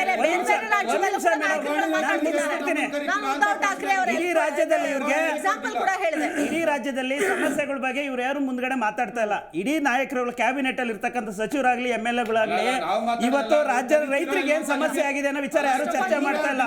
ಇವರು ಧರ್ಮ ರಾಜಕೀಯಕ್ಕೋಸ್ಕರ ಧರ್ಮದ ತರ್ತಾರೆ, ರಾಜಕಾರಣ ಹೆಚ್ಚಿದಾಗ ಮಾಡ್ತಾ ಇದ್ದಾರೆ. ಈ ರೀತಿಯ ಮನಸ್ಥಿತಿ ಇರ್ತಕ್ಕಂಥವ್ರು ಕಾಂಗ್ರೆಸ್ನವರು. ನಿಮ್ಮ ಮನಸ್ಥಿತಿ ತೋರಿಸ್ತಾ ಇದೆ, ಜನ ಬಿಡ್ರಿ. ಏನ್ ಹೇಳ್ತೀರಿ? ಈಗ ಆಲ್ರೆಡಿ ನಿಮ್ಮ ನಾಯಕರನ್ನ ಕರೆದಿದ್ದಾರೆ. ಒಂದ್ ಕಡೆ ದೇವೇಗೌಡರನ್ನ, ಕುಮಾರಸ್ವಾಮಿ ಅವ್ರನ್ನ ಸಪರೇಟ್ ಆಗಿ ಬಂದು ಆಹ್ವಾನ ಕೊಟ್ಟಿದ್ದಾರೆ. ಕೆಲವೊಂದು ನಾಯಕರಿಗೆ, ದಿಗ್ಗಜ ನಾಯಕರಿಗೂ ಕೂಡ ಆಹ್ವಾನ ಹೋಗಿಲ್ಲ. ಇದೇ ಉದ್ಧವ್ ಠಾಕ್ರೆ ಅವ್ರು ಹೇಳಿದ್ದನ್ನು ನಾವು ಕೇಳಿಸ್ಕೊಂಡ್ವಿ. ರಾಮನ ಭಕ್ತರಿಗೆ ಮಾತ್ರ ಅವಕಾಶ. ಆದ್ರೆ ರಾಜಕೀಯ ನಾಯಕರನ್ನ ಕರಿತಾ ಇದ್ದಾರೆ ಅಂತಂದಾಗ ಅವರ ಪಕ್ಷದನ್ನ ಆಧರಿಸಿಕೊಂಡು ಕರೆಯೋದು ಎಷ್ಟು ಮಟ್ಟಿಗೆ ಸರಿ ಅನ್ನೋ ಪ್ರಶ್ನೆ ಎದುರಾಗುತ್ತೆ. ಅಂತಿಮವಾಗಿ ಏನು ಹೇಳ್ತೀವಿ ನೋಡಿ, ಸನ್ಮಾನ್ಯ ದೇವೇಗೌಡರು ಮುಸಲ್ಮಾನ್ ಮಸೀದಿಗಳಿಗೂ ಹೋಗಿದ್ದಾರೆ, ಕ್ರಿಶ್ಚಿಯನ್ ಚರ್ಚ್ಗಳಿಗೂ ಹೋಗಿದ್ದಾರೆ. ಇವತ್ತು ರಾಮ ಮಂದಿರ ಟ್ರಸ್ಟ್ ಅವರು ಸನ್ಮಾನ್ಯ ದೇವೇಗೌಡರನ್ನ ಈ ದೇಶದ ಮಾಜಿ ಪ್ರಧಾನಿಗಳು, ಹಿರಿಯ ಮುಖಂಡರು, ಒಬ್ಬ ರೈತ ನಾಯಕ ಕರೆದಿದ್ದಾರೆ, ಹೋಗ್ತಾರೆ. ಅದ್ರಲ್ಲಿ ತಪ್ಪೇನಿದೆ? ಯಾಕೆ ಹೋಗ್ಬಾರ್ದು? ನಿಮಗೆ ನಿಮ್ಮ ಮನಸ್ಸಲ್ಲಿ ಎಲ್ಲೋ ಒಂದು ರೀತಿ ಉಳುಕಿದೆ, ನಾವು ಇಂಥ ಧರ್ಮದವ್ರನ್ನ ಓಲೈಸಿದ್ರೆ ಮಾತ್ರ ಮತ ಹಾಕ್ತಾರೆ ಅಂತಕ್ಕಂಥದ್ದು. ನಮ್ಗೆ ಆ ರೀತಿ ಯಾವುದೂ ಇಲ್ಲ. ನಾವು ಯಾರೇ ಕರೆದ್ರೂ ಹೋಗ್ತೀವಿ. ಎಲ್ಲ ಧರ್ಮ ಜಾತಿಗಳನ್ನ ನಾವು ಒಟ್ಟಾಗಿ ನೋಡ್ತೀವಿ, ಒಂದಾಗಿ ನೋಡ್ತೀವಿ. ಧನ್ಯವಾದಗಳು. 3 ಜನಕ್ಕೂ ಕೂಡ ಧನ್ಯವಾದಗಳು ಚರ್ಚೆಯಲ್ಲಿ ಭಾಗಿಯಾಗಿದ್ದಕ್ಕಾಗಿ. ವೀಕ್ಷಕರೇ, ಒಂದು ಕಡೆ ರಾಮ ಒಂದು ಮಂದಿರ ಅನ್ನೋದು ಅನೇಕರು ಇಷ್ಟೂ ದಿನಗಳಿಂದಲೂ ಕೂಡ ಕಾಯ್ತಾ ಇರುವಂತಹ ಒಂದು ಸಂಗತಿ ಅಂತ ಹೇಳ್ಬೋದು. ಆದರೆ ಅದರ ಜೊತೆಗೆ ಎಲ್ಲ ಹಿಂದೂಗಳಿಗೂ ಕೂಡ ರಾಮ ಮಂದಿರ ಬೇಕೇ ಬೇಕು ಅಂತ ಪಟ್ಟು ಹಿಡಿದಿರೋದು ಇಲ್ಲ ಅನ್ನೋದನ್ನು ಕೂಡ ನಾವು ಆ ಸತ್ಯವನ್ನು ಒಪ್ಪಿಕೊಳ್ಬೇಕಾಗತ್ತೆ. ಎಷ್ಟೋ ಹಳ್ಳಿಗಳಲ್ಲಿರುವಂತಹ ಜನರು ಎಷ್ಟೋ ಕಡೆಗಳಲ್ಲಿ ರಾಮನನ್ನು ಪೂಜಿಸೋದೇ ಇಲ್ಲ. ಅವರಿಗೆ ಅವರ ದೇವರು, ಅವ್ರ ಊರಿನಲ್ಲಿರುವಂತಹ ದೇವರು ಏನಿದೆ ಅದೇ ಗ್ರೇಟು, ಅದನ್ನೇ ಪೂಜಿಸ್ಕೊಂಡು ಬಂದಿದ್ದಾರೆ. ಆದರೆ ಮತ್ತೊಂದು ಕಡೆ ಇದನ್ನ ರಾಜಕೀಕರಣಗೊಳಿಸೋದು ಎಷ್ಟರ ಮಟ್ಟಿಗೆ ಸರಿ? ಒಂದು ಕಡೆ ಬಿಜೆಪಿ ಆಗಿರ್ಬೋದು, ಕಾಂಗ್ರೆಸ್ ಆಗಿರ್ಬೋದು, ರಾಮ ಮಂದಿರವನ್ನ, ಅದು ಉದ್ಘಾಟನೆಯ ಸಮಾರಂಭವನ್ನ ಕೇವಲ ಒಂದು ಪಕ್ಷದ ಸಮಾರಂಭವನ್ನಾಗಿ ಬಿಂಬಿಸ್ತಾ ಇದ್ದಾರಾ, ಅಥವಾ ಕಾಂಗ್ರೆಸ್ನವರೇ ಈ ರೀತಿಯಾಗಿ ಇದನ್ನ ಅಂದ್ರೆ ಹೇಳ್ತಾ ಇದ್ದಾರೆ, ನಮಗೆ ಆಹ್ವಾನ ಕೊಟ್ಟಿಲ್ಲ ಅನ್ನೋದಾಗಿರ್ಬೋದು, CM ಅವರಿಗೆ ಆಹ್ವಾನ ಬಂದಿಲ್ಲ ಅನ್ನೋದು ಅನೇಕ ನಾಯಕರಿಗೆ ಒಂದು ರೀತಿಯಾಗಿ ಆತಂಕ. ಅವರು ಬಂದ ಮೇಲೆ ಹೋಗ್ತಾರಾ ಇಲ್ವಾ ಅನ್ನುವಂತಹ ಪ್ರಶ್ನೆ. ಇದಕ್ಕೆ ಇನ್ನು ಸಮಯ ಇದೆ, ಕಾಲಾವಕಾಶ ಇದೆ. 22ನೇ ತಾರೀಕಿನ ಒಳಗಡೆ ಬರುತ್ತಾ? ಬಂದ್ರೂ ಅದನ್ನು ಇವ್ರು ಹೆಂಗ್ ಸ್ವೀಕರಿಸ್ತಾರೆ, ಹೋಗ್ತಾರಾ, ಬಿಡ್ತಾರಾ, ಅದೆಲ್ಲವನ್ನು ಕೂಡ ಕಾದ್ ನೋಡೋಣ ಅಂತ ಹೇಳ್ತಾ ಚರ್ಚೆ ಮುಗಿಸ್ತಾ ಇದ್ದೀನಿ. ನಮಸ್ಕಾರ. ನೋಡ್ತಾ ಇರಿ ಜೀ ಕನ್ನಡ ನ್ಯೂಸ್, ಸತ್ಯವೇ ಸುದ್ದಿಯ ಜೀವಾಳ.